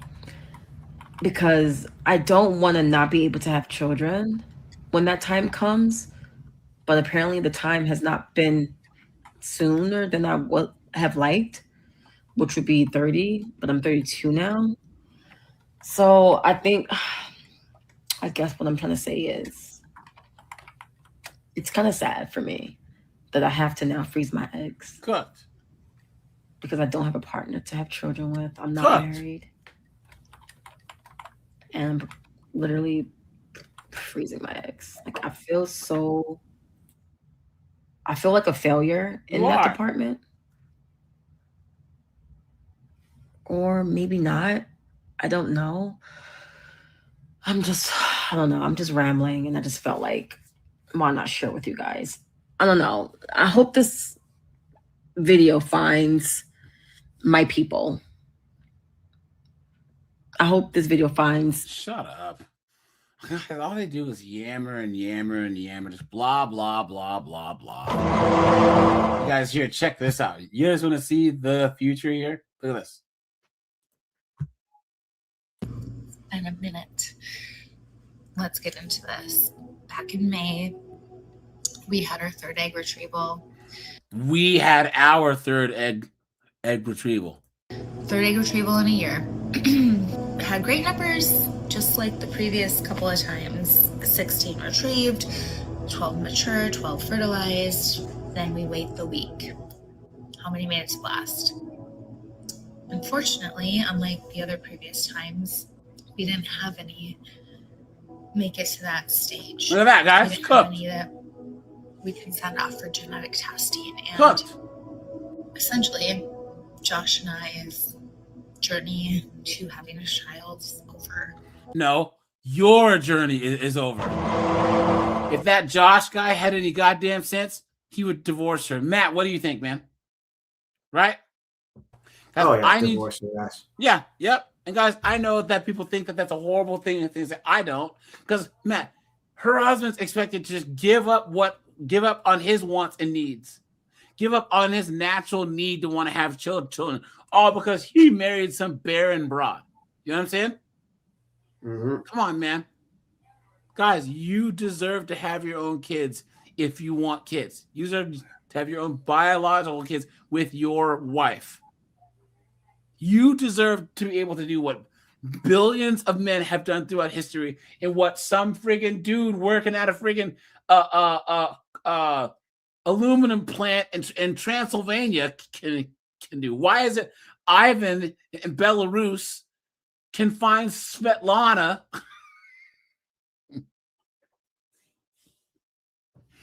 and they can have kids? Isn't that crazy to even think about, guys? Come on, man. Previously, starting our 3rd round of IVF, we had talked and I just felt very strongly about just wanting to be done after this third round for a lot of different reasons. Could really be spared the fact of all of the stories, all the people that have gotten pregnant naturally after IVF. I know, I'm friends with them.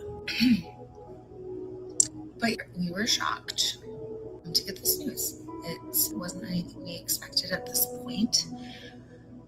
Since then, we've been struggling with the grief of it all, the mourning, a lot of hopes and dreams that we had for our lives, and Josh would just be like the most amazing dad. I think that's where my heart hurts the most. Because you waited too long, right?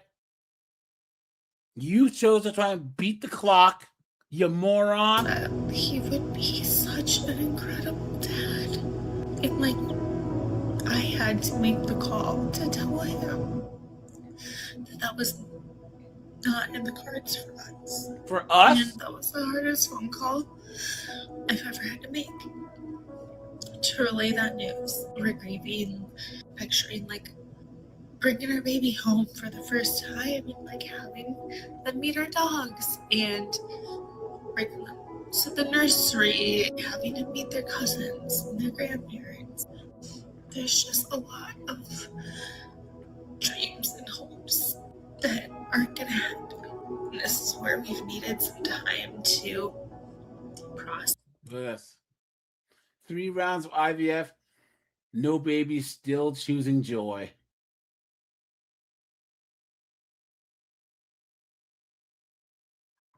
Look at this. Take a walk out and This is her dunce of a husband. The fact that he's dealing with this chick, the fact that he's even putting up with this, guys, come on. Beta bear. Come on, man. Why would you, if you want kids, marry a chick who cannot give you children? If you did marry her, why would you stay with her? Why? Why? There's no point at all. At all. The guy's an idiot. Look at this, guys. Look at that. If you are actively going through IVF, this message is for you.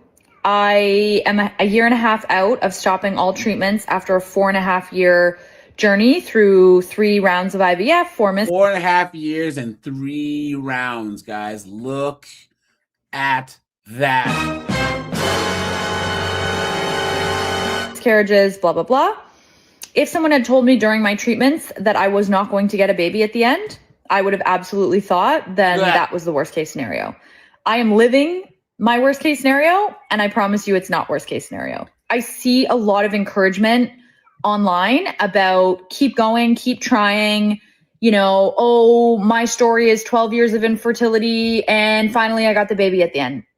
Some of us don't get the baby at the end, and that does not mean that we are living our worst case scenario. I have a great life. I love my life. Yeah. Is it hard? The lie detector determined that was a lie. Is it times of sadness because of not being a mom? Absolutely. But I'm sure that there's a lot of sadness and tough times as a parent. But I just want to encourage my girlies, my couples, my anybody that's watching that this resonates with. I promise you, keep going. I'm absolutely encouraging you to keep going. Cooked. But if you are done with treatment, you'll know it. You see this, Matt? This didn't work for me. It was a whole bunch of wasted money, but I'm going to encourage you guys to do this. Wow. Can you think of anything that you would say that to guys about Matt? Something that blew up in their face, it blew up in your face and wasted your time and money that you would recommend that other men do? Only a woman would do that. Yeah. Yep. In your gut, in your soul, you will know it. You will not be living your worst case scenario. I promise you. Okay? Have a good weekend. You're a demon. Guys, type demon in this chat. What a demon. We need to talk about this article in The Cut. This is about a 45-year-old who went through several rounds of failed IVF, spent over $250K, and never ended up with a baby. As a fertility doctor, I have so many thoughts, but I want to start at the top with this is why we need to work really hard as a society to close the fertility knowledge gap. So many people, the vast majority of people that I talk to, don't have a true understanding of how challenging it is to try to conceive at 45. And that is juxtaposed against the fact that we're arguing about having kids at 45 is absolute clown world, guys. Having kids at 45? Are you serious?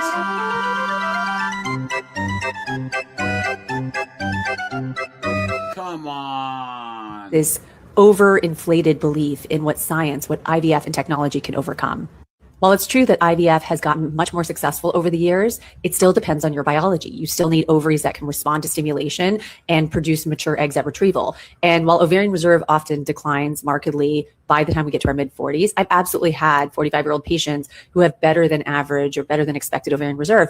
But the problem is that's not the whole story, right? You might get to egg retrieval, but the attrition from egg to embryo becomes dramatically steeper by age 45. Roughly 90% of the embryos that do make it to the stage where they can be tested will be chromosomally genetically abnormal. One of the biggest misconceptions that I see, and one of the harms that might come out of articles like this, is this idea of lumping everyone who's 40 together. But being in your early 40s and being in your mid 40s or late 40s are not the same. Every year matters. And as we enter our 40s, the biology starts to change more quickly. Have I had patients that have conceived successfully with IVF using their own eggs at age 45? Yes. But it typically will take multiple cycles to get there, and it doesn't always work. I would say the truth is IVF success at 45 is the exception, not the rule, whereas that is not true in your early 40s. A lot of people can be successful at that age. It may take multiple attempts, but they can get there. It's a bit more realistic. This is where it gets complicated. And these are some of the hardest conversations that I have, because I don't think the answer is to tell everyone based on their age written on a piece of paper, you're 45, you have to go straight to donor egg, because some women at 45 can make normal eggs. It's just not that common. I completely understand wanting to try with your own eggs first, especially if your ovarian reserve suggests that it's reasonable to try to stimulate the ovaries for IVF. We don't want to blindly have cutoffs and take that choice away. But if your clinic has never achieved a pregnancy at 47 from someone's own eggs, should they really be offering IVF freely and openly to all patients at that age? There you go. When we practice medicine or administer treatments with a negligible, almost 0% chance of success, even a very low risk treatment becomes difficult to justify, right? The risks are going to inevitably outweigh the little benefit. No one should be just... No one cares, especially not big pharma. They're going to get their money, you know? What a joke. What a joke. All You know what's these funny? chicks. I actually may know how to improve the effectiveness of IVF, but I just simply won't release the technology because I kind of want to see women fail. But here's the thing, Matt. Even if you do some, what you increase it by what, 2-3%? Come on, dude. It's so dismal that it's not like you shouldn't bet on anything that's that low of a percentage. True, We're talking yeah. like if you're 35, it's less than 20%. If you're 40, it's 13%. 45 is what, 3%? Even if you could double each of those percentages, it's still not smart. You know? Yeah. And here's the thing. I don't think it's ever here, Matt. If you own stock in, Matt and AJ's Fertility Clinic Inc., why would you release that technology? True, yeah. Right? You're shooting yourself in the foot. Guys, find ways to invest in the fertility industry. Because the net worth of these companies is going to double, quadruple, in the next 3 to 5 years. This is an absolute mess, guys. And nobody's talking about it. Us red pill guys seem to be the only ones that have some goddamn sense that are trying to tell people, look, this is not a good idea. I'm not going to say, Let's do this quick. New tonight, a long legal battle ahead for a contractor accused of taking the money and running. And tonight, the state says it is a cautionary tale for all of us. Watch this. AOC's Olivia Hickey joining us live right now. Olivia, we're talking thousands of dollars here. That's right, guys. Today, the Attorney General's office confirming to me they're looking That's an ugly woman right there. into a complaint submitted about 29-year-old Colton Merrick. What's this? And while they said they can't share details on that complaint, they did share the warning signs and the steps you can take to make sure that your money isn't taken. When Dylan Teachman gave CM Concrete Construction a call back in April about an above-ground storm shelter with a custom door, he thought it was a step in the right direction to protect his family. We have a baby now that's 9 months old, and we want to keep him safe and not have to run from storms anymore. And we even told him that. Instead, he was left in the dirt with a $9,300 shaped hole in his pocket. He came out to look at the job scope and gave me the quote there in my driveway. And we actually paid him $9,300 cash on the spot to get started. And he came out and dug up my yard a little bit, made a mess, and never came back out. Look at that.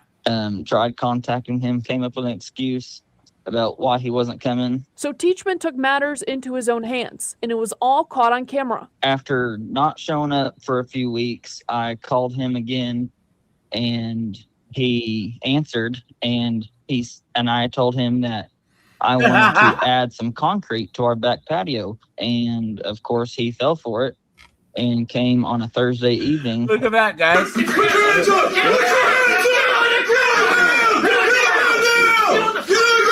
Over to my house, and we had the Grady County Sheriff's Department ready to come in and arrest him because at the time he had an arrest warrant for a previous embezzlement case. This is allegedly nothing new for 29-year-old Colton Merrick. Court documents He's 29? hired him to build a shop on her property that never got done. Another Grady County resident says they paid upfront for materials for a driveway and tin horn installation project, but nothing got done. After that April arrest for a previous case, there's now a warrant out for standing up the Teachmans. Unfortunately, we see this a lot. It's prevalent in the construction industry, in particular roofing and odd jobs, remodeling, things like that. The Attorney General's Consumer Protection Unit says consumers need to take steps to protect themselves. Look up a contractor's name on OSCN, the Oklahoma State Courts Network. Check in with the Consumer Protection Unit. Document everything.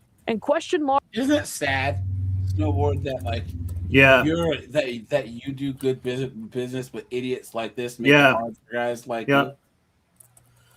You know? Yep. Yeah. No, that's just what concrete and roofers do kind of tend to do that sometimes. Sometimes people who are a subcontractor do that too, because they're going to say like, oh, well, I hired someone else, so it's not my fault anymore. That can happen too. So it's just, this can happen. Try to pay in thirds if you can, or have a real contract or something if like you're the customer. But this does happen quite a bit. Yeah, it's sad. And here's another thing, guys. This is like, these old timey laws in places like Texas, whatever.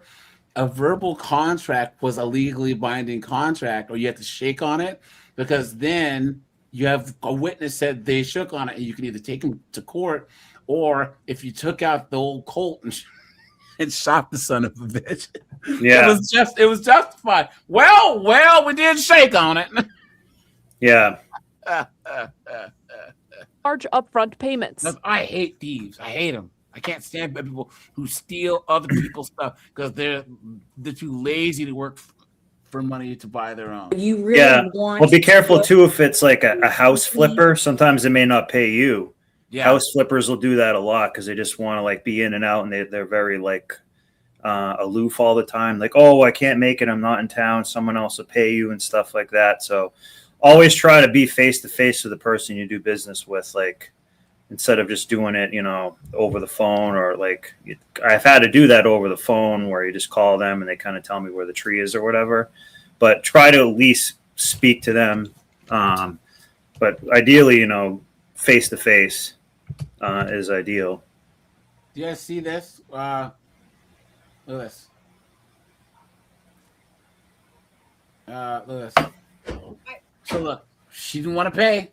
Yep. So it's still his property. Watch. Stop. Stop. Is somebody gonna pay me? It's a contractor confrontation. Not your house to destroy. Caught on You could camera. actually, I was actually saw a concrete filler video not too long ago, and I understand and I agree. If you don't pay, they come in and they just start tearing up the driveway that they put in. Unfortunately, I didn't know this, but the concrete guy said in some of these videos is that even though they didn't pay, you can still get cuffed up for that because they're still. Well, it's technically your property and they stole it. So Yeah. So hold on. So you could argue that it was your property that was on your property. If I leave my shoes in Snowboard's house and then if I go in Snowboard's house and I light my shoes on fire or I cut my shoes up, they can't take me to jail for that. If they're my shoes. You know what I'm saying? Yeah. Now lighting on fire is different. But if they take the driveway and they make it and they don't and you don't pay for it, that's still their concrete that happens to be on your property. Now what they do with it, that as long as it doesn't hurt your house, right? That's up to you. So if they tell you that you're not allowed on the property and then they come on your property and smash it up, that's different too, because they were told not to come on the property. But if you come in the middle of the night, you start smashing stuff. You know what I'm saying? But guys, I hope to see this more. This company says this contract, quote, went sour. Let me tell you something. No contractor in the state of Colorado will fix that. When they found out, I took it back because you refused to pay me. I actually cried about this. Oh my God! Please, of course. We all knew that it was some freaking Becky liberal white chick, right? Well.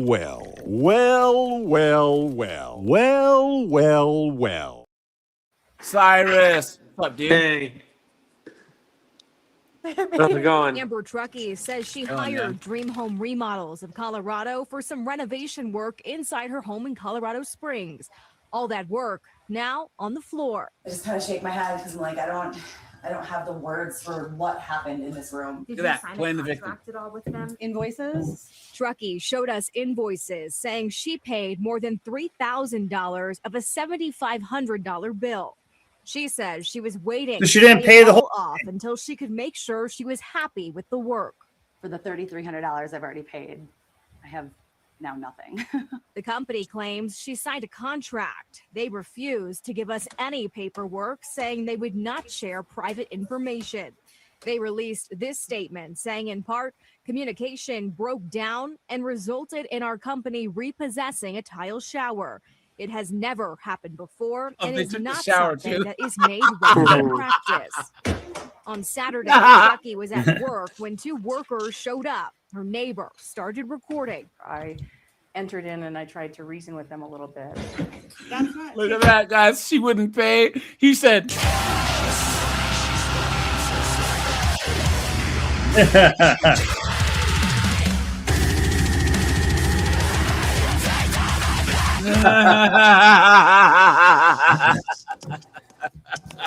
I bet she was a house flipping Karen. I almost guarantee it, like I was saying. Looks like she just flushed $3,500. Oh!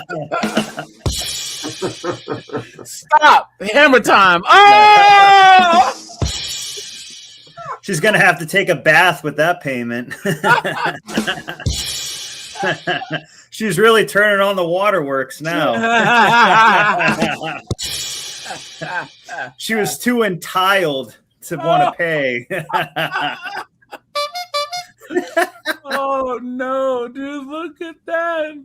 Hold on. Homeowner tells me she will take this to court. you don't go into someone's home and destroy it. Look at that. Hold on. Smile, ha. That's why contractors go out of business, because of like him. Tempers flare inside a hearing room at the Contractors Registration Board. A dispute between a homeowner and a contractor reaches a boiling. Guys, I have a lot of background noise coming from someone. It's like an echo or something. I don't know what it is. Point. And problem solver Susan Hogan was there. She joins us now with more on what happened. Well, this is a story I've been working on for months. It all started when a homeowner says he fired his contractor, and what happened next is proof of how important it is to keep every receipt. I already shut my business down because of you. A dispute between a contractor and a Burrillville homeowner gets out of control. Really? Who owes who money is exactly what's brought them to a Contractors Registration Board hearing, but things didn't go exactly as planned. Ew. Let's try and find one more instance of. Oh, here it is. Here it is. This is the one that I was looking for, guys. Here. Don't piss off the Aussies, dude. Straight up, they're just looking for an excuse to smash something. To put on the AC/DC and start smashing. This is what happens when you don't want to pay for works carried out at your place. An extreme act of frustration. Let's small go! team laid his concrete days early. Their final act, making sure their hard work would go to waste. Should have paid. Now it's going to cost more to get it all dug up, taken away, and poured again. Jesse says he negotiated the $6,000 job with the homeowner.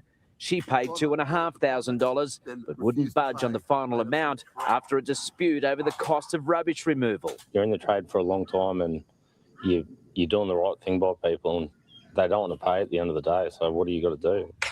Didn't want to pay. This is what happens. As a small business owner with a young family, Jesse says he's tired of being ripped off and has threatened this before, admitting at this Now, guys, can I be honest here? Guys, we're all, reasonable, successful men, right? What would drive a man who owns a business and has a family to this point? Seriously, think about the BS this guy had to deal with to get to this point. Think about how much shit that he's had to eat and money that he's had to leave on the table to get to this point. How many times that this has happened, he's like, damn it, I'll just take half the money. But for him to finally reach this point to where not only is he doing this, but he's posting it on social media. He must have lost tens of thousands of dollars and had this happen at least a dozen times, at least.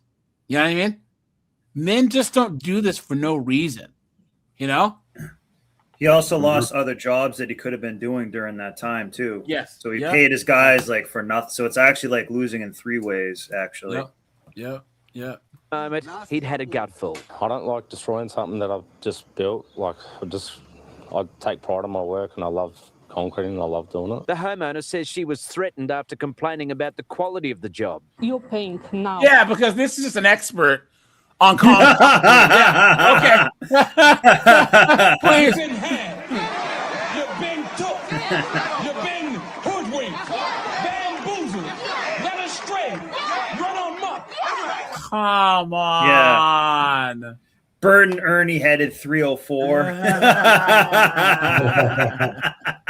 Come on, guys. I don't think that's a good concrete job, mate. Shut up. Now we will smash the concrete. You would have paid them? Of course. Oh, please. Determined that was a lie. Come on. I just wish, though, that snowboard, that when you were showing off, like, your final product after having cut a tree, they'd have to, like, the Karen, she would have to come up there with you, right, to check out the job.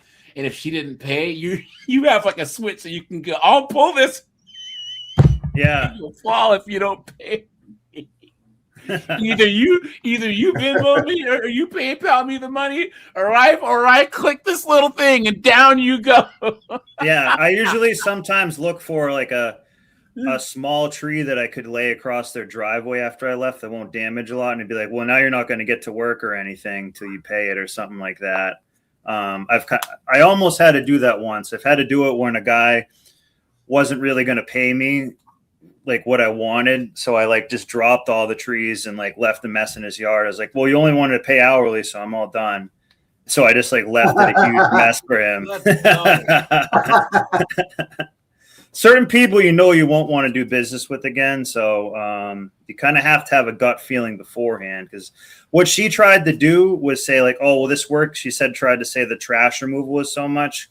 Well, you could just say, okay, then like you can just we'll take that off and you can remove the trash on your own. I guarantee that's probably what they did. And she said, well, no, that's your responsibility. That's part of your job. So now I'm not going to pay you for the other part.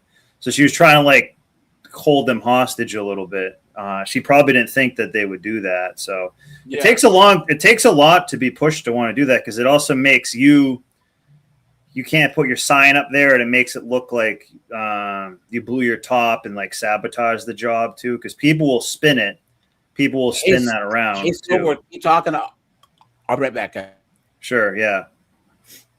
Yeah. So if you guys have your own business, like there are people like this. They're not always boomers. Sometimes they're millennials, but you can kind of have a few key insights in the beginning.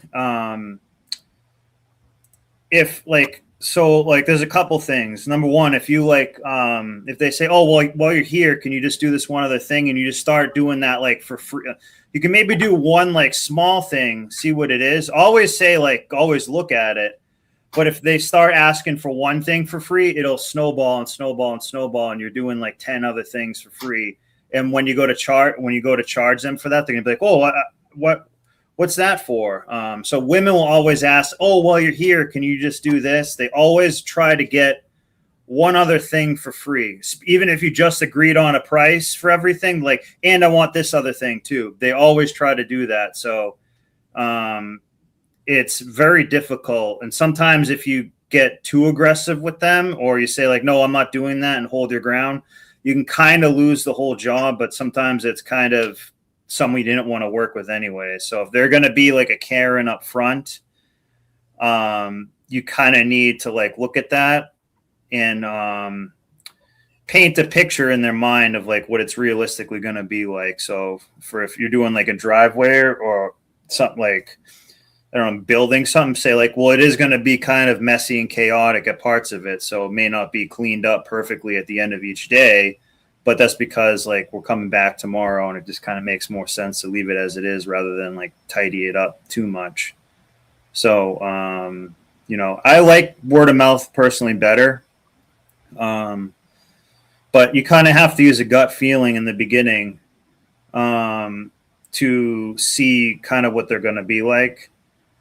So also too, you can kind of like, I just started using Facebook Marketplace to like sell a lot of things. Always look at who's going to buy it. Maybe don't fully pay attention to their reviews, but like look at what they're selling. If they're selling stuff that's like way over the top priced or something like that, it gives you an insight onto, like what you're going to be like, what they're going to be like too. Because if they're kind of a pain in the beginning, like, oh, we'll just do this one other thing and this one other thing and this, and you say, well, hey, I'm going to start charging you for that.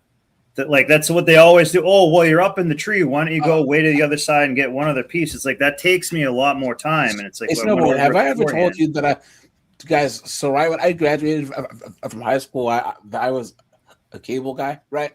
And we used to drive around the U.S. and open up new shops for the company that I worked for. So we went to Alabama, we went to Reno, Nevada, we were in Portland, Oregon.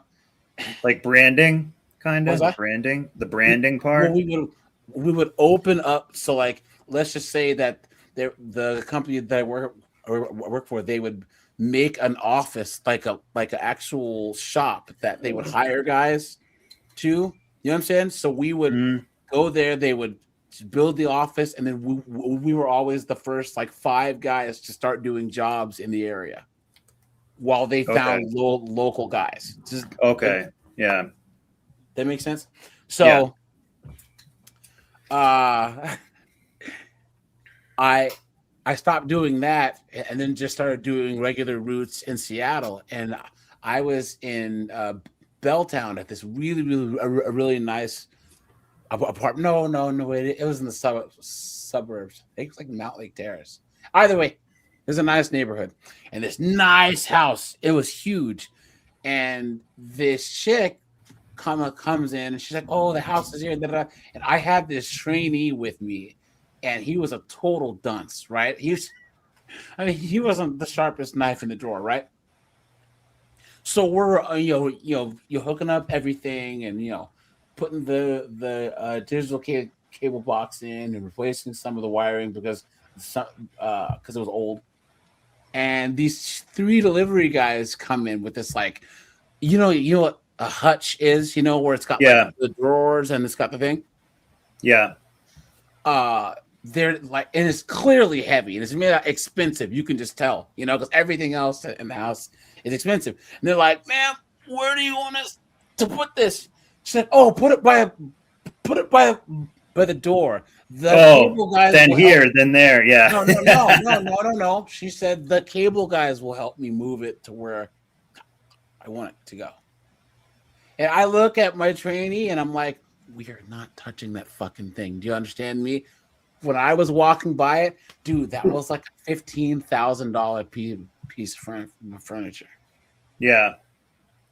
And I'm like, if you touch this, I'll kill you. Because if anything happened to it on my route, I'd be responsible for it. Yeah. So we go to pack stuff up, and she's like, "All right, guys, well, let's move this." And I'm like, "Ma'am, we aren't touching this thing."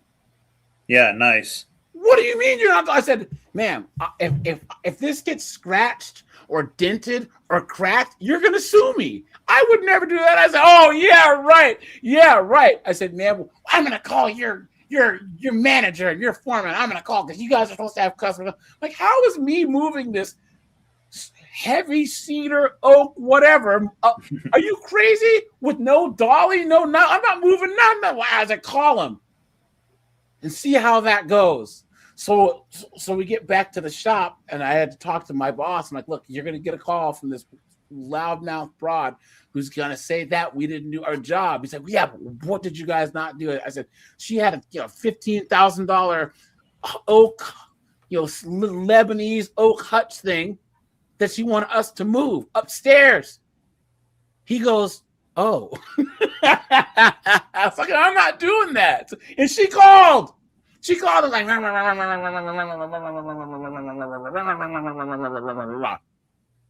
no way, guys. Yeah, well, she thought like, "Oh, you're just a man. You're a disposable simp. You'll just do anything we ask you to do. Like, you're here to serve. You serve at my pleasure." It's like, that's not part of my job. I'm not here to help you do that. So like, thanks, but man. see how she just thought you guys were going to just do it by default.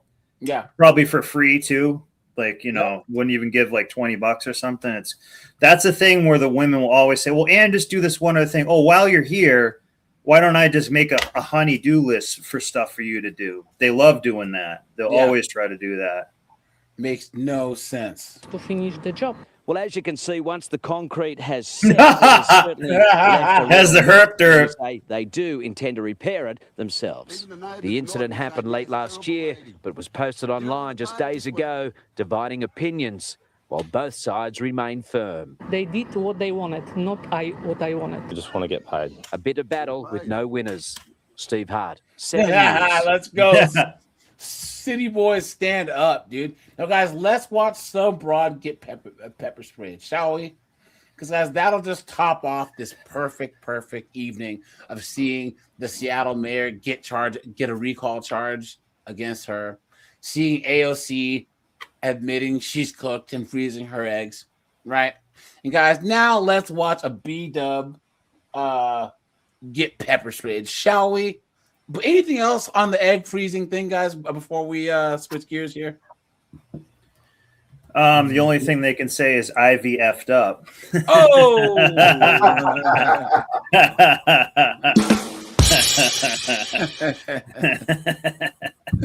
Look at that.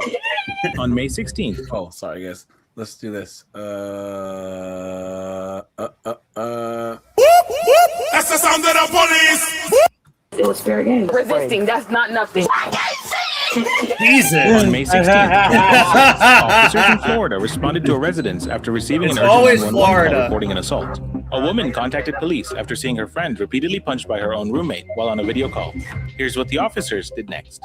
Ohio, Florida. Like a little punch. It was nothing like too serious. It was nothing too serious. You just called? She called. Okay, stay right here. I am. While Aaliyah claims it was just a little punch, the officer speaks to a witness who saw the entire incident unfold on a video call. Listen to how her account completely contradicts Aaliyah's story. I'm on the phone with her, and she's in the background just yelling and screaming, and I'll f you up and hold this and all this. You know, she's just yelling and screaming in the background or whatever. Okay. She's like, well, just get out. If you want to get out, get out. You know, I allowed you to stay here. You're supposed to be my friend, and you're doing all this extra stuff. Like, just get out if you want to get out. So she goes in his room and starts snatching stuff. And were you here for this? No, I'm on the phone. Okay. I was on the phone. Okay. So we end up video calling, and as we're video calling, I see her start swinging on her. Okay. I don't know if she had anything in her hand, but she did start swinging on her. Okay. And on the video, you saw her. So you saw her hit her. Yes, I saw her start hitting her, and then she's in there yelling. Ma'am, stay over there for me, please. She's in there yelling. I'm conducting my investigation. If I can go inside, it's my residence. Why can I go? I'm not listening to her. We're conducting our. Ma'am, let's go. Go inside the car. The point is that I was on the phone and seeing the whole thing. Like open fist, closed fist. Closed fist. And where did you strike her? It looked like in her face, and you can see all the blood on her face. Yeah. Like she hit me with something, and I'm like, I'm sick of this. So I'm on my way. I'm gonna call the police because this is ridiculous. Okay. Officer Cabrera gives Aaliyah a chance to explain her side. She claims the dispute started over a suitcase and that her roommate pushed her first. Run me through what happened again. Okay, so my room is where she stays at. So it's a suitcase in a red suitcase. I took the suitcase out my room because I can leave. The suitcase that's in the next room is on the ground. Okay. I was starting. Look at how she's dressed. Snatching stuff out the suitcase. So I, bitch, you're not gonna take this. You're not gonna take that. So I pulled the suitcase in my room. Okay. I'm standing in the middle of the door. I'm saying like, I'm standing right here. I'm saying you're not gonna push me out the door. Don't touch me. So I'm at that door right there. I'm walking back, and she pushed me and closed the door. So that's what I did. Got them big ass jugs of water. I called the police. I'm leaving. Okay, so I did the same thing with her when I was asking her questions on her specific, okay? I'm gonna read this to you. Doesn't mean you're under arrest right now. Miranda. Of course, guys, you think that a B-dub's gonna exercise her right to remain silent? The lie detector determined that was a lie. Okay. But that was my room originally. Okay. So my suitcase was in there, and I was gonna leave. I thought I'm gonna pick me up. Okay. So I got my suitcase, and I started I seen just stuff in there, but I wasn't even really paying attention. I'm putting stuff in the suitcase. This is a suitcase. Start throwing stuff out the suitcase. And I drag the suitcase. All I hear is "mwah," and then we just start tumbling. Okay, what do you mean by "mwah"? It just magically happened, AJ. She hit you on the In my chin, my braces, my gums are swollen. Okay. My gums are not supposed to on my braces. They're not supposed to be up here like this. They're supposed to be diagonal. Okay. And I told him I'm not type of start no shit, but I'm gonna finish it because guess what? I'm gonna leave this bitch. I told her that. Where did she mush you? While we was in her room. No, out the door. Right here. Right here. Okay. She mushed me my mouth like this. But we was already tumbling inside the house. It was two different altercations. We was tumbling inside the house, and when she pushed me, she just locked the door. But I wasn't even gonna go through the back door and just go around. I just told him to come take me and go straight to some waters. Okay. Simple. So when I went in her room, I had stuff in the dresser drawer. So I started putting my stuff in there. So as I was dragging it out the room, she started pulling it back. It was done. She put the phone. I'm gonna rock this bitch. I'm gonna rock this bitch. I'm trying to drag my shit. I said, ho. And she started throwing shit out. Bro. Started throwing stuff out the room. And then as I was pulling my stuff out, as you can see in my room, my shit is not even in the doorway. It's having that bitch. Officer Cabrera places her in handcuffs. Did you hand your back, please? And tumbling on the ground. And that's when I pulled the rest of my suitcase in the room and I called him to come get me. Okay. Based on the witness statement and Aaliyah's own admissions, Officer Cabrera places her in handcuffs. Did you hand your back, please?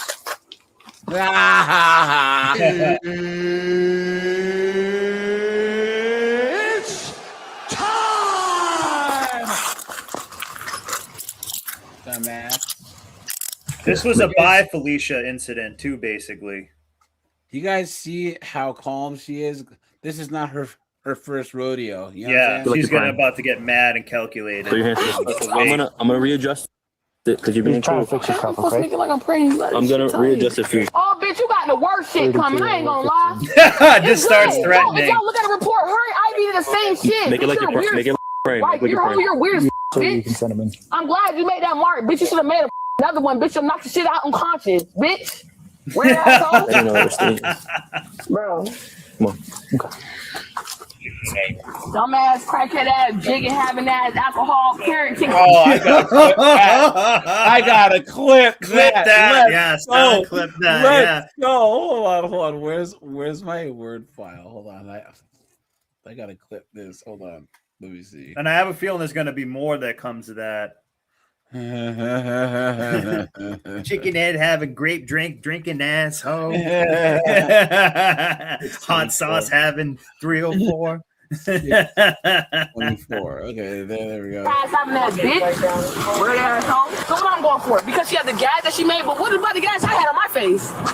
She's talking about gash. Oh, she had a gash in her face. Maybe she was gaslighting her. Oh! Do shit the first time. Y'all didn't do shit the first time. Y'all didn't do shit the first time. Y'all didn't do shit the first time. Sit down. The vehicle Y'all didn't do shit the first time. You're gonna get resisting. That's not nothing. Resisting. Please, God, let them pepper spray this blood. Come on. I want to see that all over her titties too. Get your feet inside right now. Pull your shit out. Look at that, guys. Right in her face, guys. Man. Right in her face. Look at that. Look at that. Guys, this cop was not playing either. No. He's gonna go. No. This is gonna be a base cop. Let's do this. Let's do. He barely even gave her a chance to get in there. Well, he did, but that's funny. Base hits and then base cops. Let's do that. We'll go on both, guys. What is it? I have a lot of playlists that I save my stuff under. I'll find it. By the way.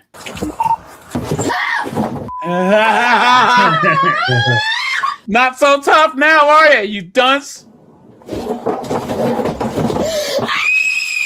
Here comes the demon.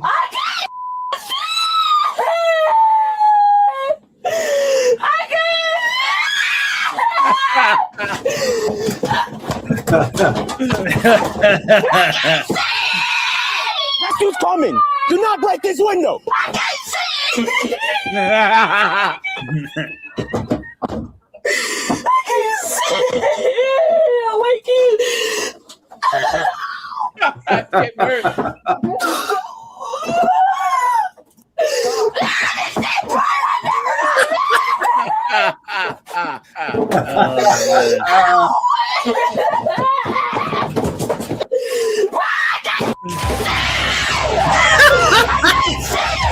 Get on the ground. Get on the ground. Get on the ground. Oh, look at that. Because Aaliyah is actively damaging the police vehicle, officers pull her out and pin her to the ground to safely secure her. Now they got a hog tie her ass. Yes, bitch. She got pepper spray. Stop.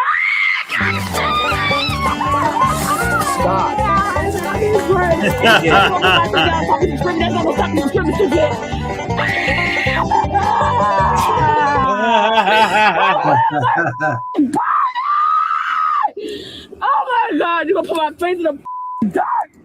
You nasty. I don't want to lay on the ground. Too late, man. You've been told to stay down, so you're gonna stay down. Girl, why is my face so hot? Because you got pepper sprayed, you dunce. Look at that. Yeah. Oh my God. The officers tried to de-escalate the situation. They repeatedly offered to have paramedics flush her eyes, but only if she calms down and stops resisting. If you calm down, I'll have rescue come flush your eyes out. Do you understand? Do you understand? Okay, calm down and have rescue come wash your eyes out. Calm down, they're not gonna wash your eyes out. My lips are numb, making She wouldn't sit down in the car, so she got sprayed, and then she started kicking the window. All right, that's enough. No, when you came in the academy. Bro, it's not enough. I never got made. Oh, why is your knee in my rib cage? Y'all got too much weight on me! Ow! Calm down. I think Floyd's Law might happen. Stop screaming. We can hear you. If you just calm down, let's get in the car. This chick's used to screaming, yelling, acting crazy, and getting her way. Seriously, this is what beat-ups do. They go to play in places and act a goddamn fool. But actually, you think about this. Every now and then, Nug might shoot up a public place, right? You know what I'm saying? They might go to like a fair or a festival or a mall. But in general, the ghetto ratchet foolishness usually comes from B-dubs. Yeah. Because B-dubs are the ones that go to like nice restaurants or go out to brunch or go to play places where all you white people are at and then cause trouble. Go to nice hotels, on planes. You know what I'm saying? Yeah. In nice resorts and act stupid. I think she just got lost in the sauce. Oh, she's a saucy lady. AJ. Yeah. Check on Discord, in your Discord channel. I sent you 2 pictures that that describe B-dubs perfectly. Let's see. The first one I'll show, but the second one, not so clever to me. So, but let's see here. The one with the batteries on it. I'll just put it that way. Let's see. Let me share my screen. I've seen this one on Twitter. Guys, one of the best things that Elon ever did was buy Twitter. Because Twitter is so hilarious, guys. If you actually go on Twitter, people say the most out-of-pocket stuff, but it is still hilarious. I mean, the fact that people are able to say it is pretty funny. Look.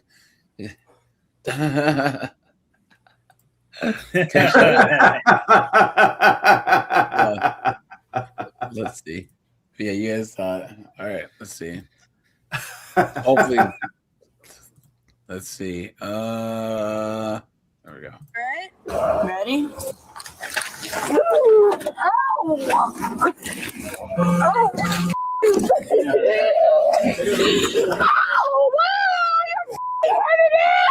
Paramedics arrive to provide medical aid, but despite being in obvious pain, Aaliyah continues to hurl abuse at the people trying to help her. I'm a paramedic, okay? I can't see. I didn't see something.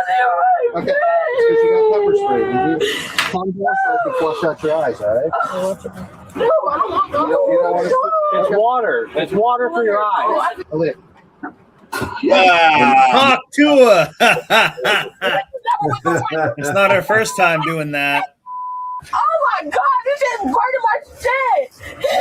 What the is this spray on me, bro?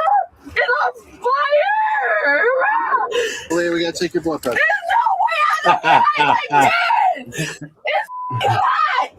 All right, Aaliyah, you need to calm down so they can finish. She's gonna be 304 and you're 80. Door, take me. Jesus. Get my y'all about to do shit. Close door. Fucking door, right? So they can help me there. Bro, my neck is burning. I'm not. Why you trying to push me? You trying to manhandle me? I'm not. Who's gonna get out of the car? I'm not. I'm literally gonna put my foot up. I'm not getting out of the car. I can't even put my shit up correctly. I know. She was trying to get up. I was not trying to get up. Stop lying to her. Stop lying that. Look, you trying to get hard with me. See? The only thing that women hate more than men is female cops. They can't stand the fact that another woman has an official capacity that allows her to have some type of power or hierarchy over. Why are you trying to him up on the wall, bro? With your feet. How the I got chains on? Stupid. The fuck you trying to be a bitch? I got. Can you imagine the people in the house that call the cops on her Because just the window laughing in the first watching cruiser is this? broken, officers need to transfer Aaliyah to another vehicle for transport. Once again, she refuses to cooperate. No. Bro, get the fuck out of here. Stop doing that. No, y'all hurt me. I believe I can fly.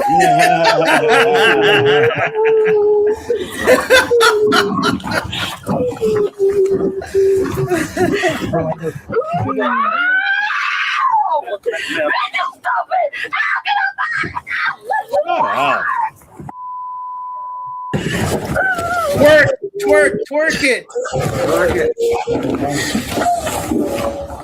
You stupid ass blood dumper ass. Oh, the leash is caught. You got sprayed because you were kicking the car. Yeah, and now you're doing it again. I did. Okay, all right. So kick the car again and see what happens. While Aaliyah is being secured, Officer Buckley speaks with a neighbor who watched the entire arrest unfold. Hi. Have you've been out here the whole time watching? At 3:49. After Okay. she called too. Okay. So she was over there tearing up the house, kicking the door, throwing chairs, like trying to get inside the house. Eventually she got to the back door, she punched the door in and went inside the house on the lady. By that time, the police was coming up the street. So they went over there. It was a calm situation. They was talking to one person in the house, one person outside. And then I went back and laid down, and probably maybe 30 minutes ago, I started hearing like some more banging and shit. And I looked out here, I saw the police. So I didn't want to come outside, so I stood at this window right here, it's wide open. So I see him put her in the car. He put her in the car. As soon as he put her in the car, she started kicking and tearing. I mean, she was rocking the car. Yeah, so he said, he was like, hey, you need to stop that. He asked her several times. Then he sprayed her. He took her out, laid her ass on the ground. He didn't do nothing to this baby. He didn't choke her. He didn't. Immediately, I heard him make a call to get the girls out here because he didn't want to handle her. He So has if she said he did something, I'll be a witness. She's telling the damn No, we lie. appreciate that. Let me. Did anyone grab your info? Not earlier. It was a cute-ass police came over here. He was gorgeous. Can you guys imagine reading the report and it says, That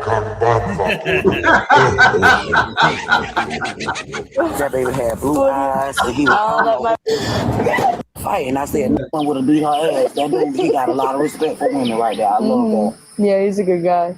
You know what? I guess I could wife up that.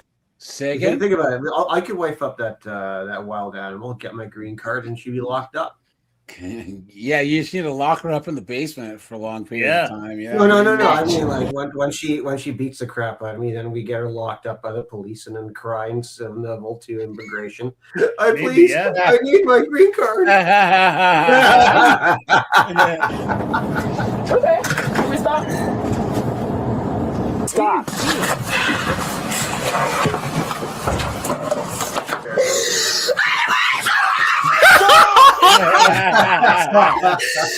Shake them titties, girl. I swear to God. Yeah, look at this cop. She's like, oh my God. Stop. Bro. Oh my God. Let me. Stop. Jesus.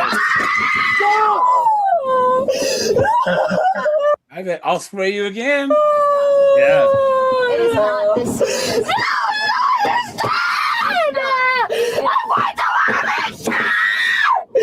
Don't touch me. Unfortunately, we're past that point, okay?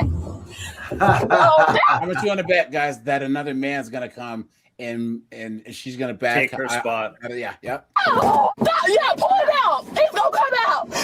You're done. Okay, that's enough. Stop. To stop. We're gonna need another unit.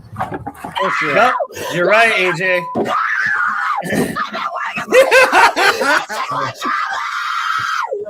That's enough. The power of Christ compels you. I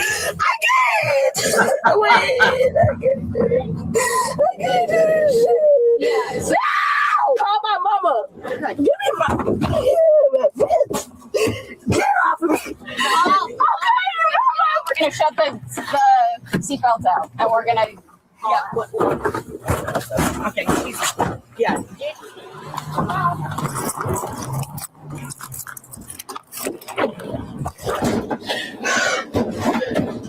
Oh my Lord.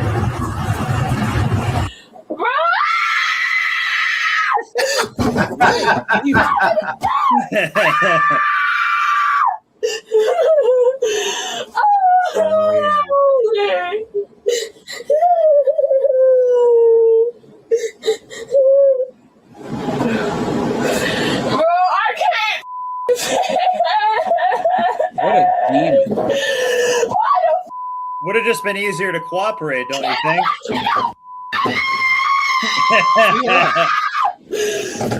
Twerk it, girl. Twerk it. Bitch, shut the up, Paul. Go suck your mama, bitch.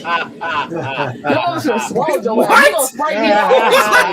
How I make you feel? I can save this girl. Bitch, She's shut a up. demon in the sack. If you kick again, I'm gonna spray. Bitch, I've already sprayed, bitch. Stupid ass hoe.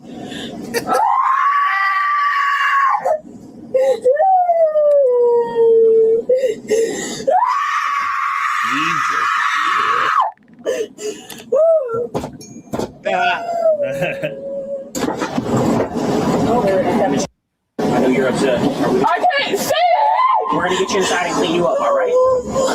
Can we get you inside and clean you up, man? All right, come on. We're gonna rinse them out. We're gonna get in there and rinse you out, all right? Let us help you. Come on. After the arrest, Aaliyah was charged with felony battery and elevated charge due to a prior conviction, along with resisting an officer without violence and criminal mischief for causing $400 in damage to a police cruiser window. She was held on a $5,300 bond, which she later posted. As a condition of her pretrial release, the judge ordered her to have no contact with the victim, remain at least 500 feet away from the victim's residence, and possess no firearms or ammunition. How much you want to bet that didn't happen? Yeah. She went right back probably a week later and drove like a Are you car paying in the up? building. What is this one about?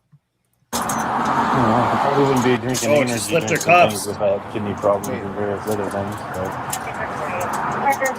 Sergeant Vell steps in. Instead of arguing, he calmly explains. I'm good with that. Seatbelts. If this then. He gave us a break and look at what I happened. broke my finger. What? Your stuff like Because you know that and what's trying really to break awesome? them and do all. Choose what you would like to do. Sergeant, I promise you they are. What's the appointment right now, dear? The Pierce County Jail. Hospital. Put your feet in. I don't That get checks out. A circle. You're not going to believe the name of this medication. Aspirin. Is Can you put those keys in the car door, please? Because you should. You have any noise games? she goes. It's an antipsychotic medication. That checks Oh, out. of course it is.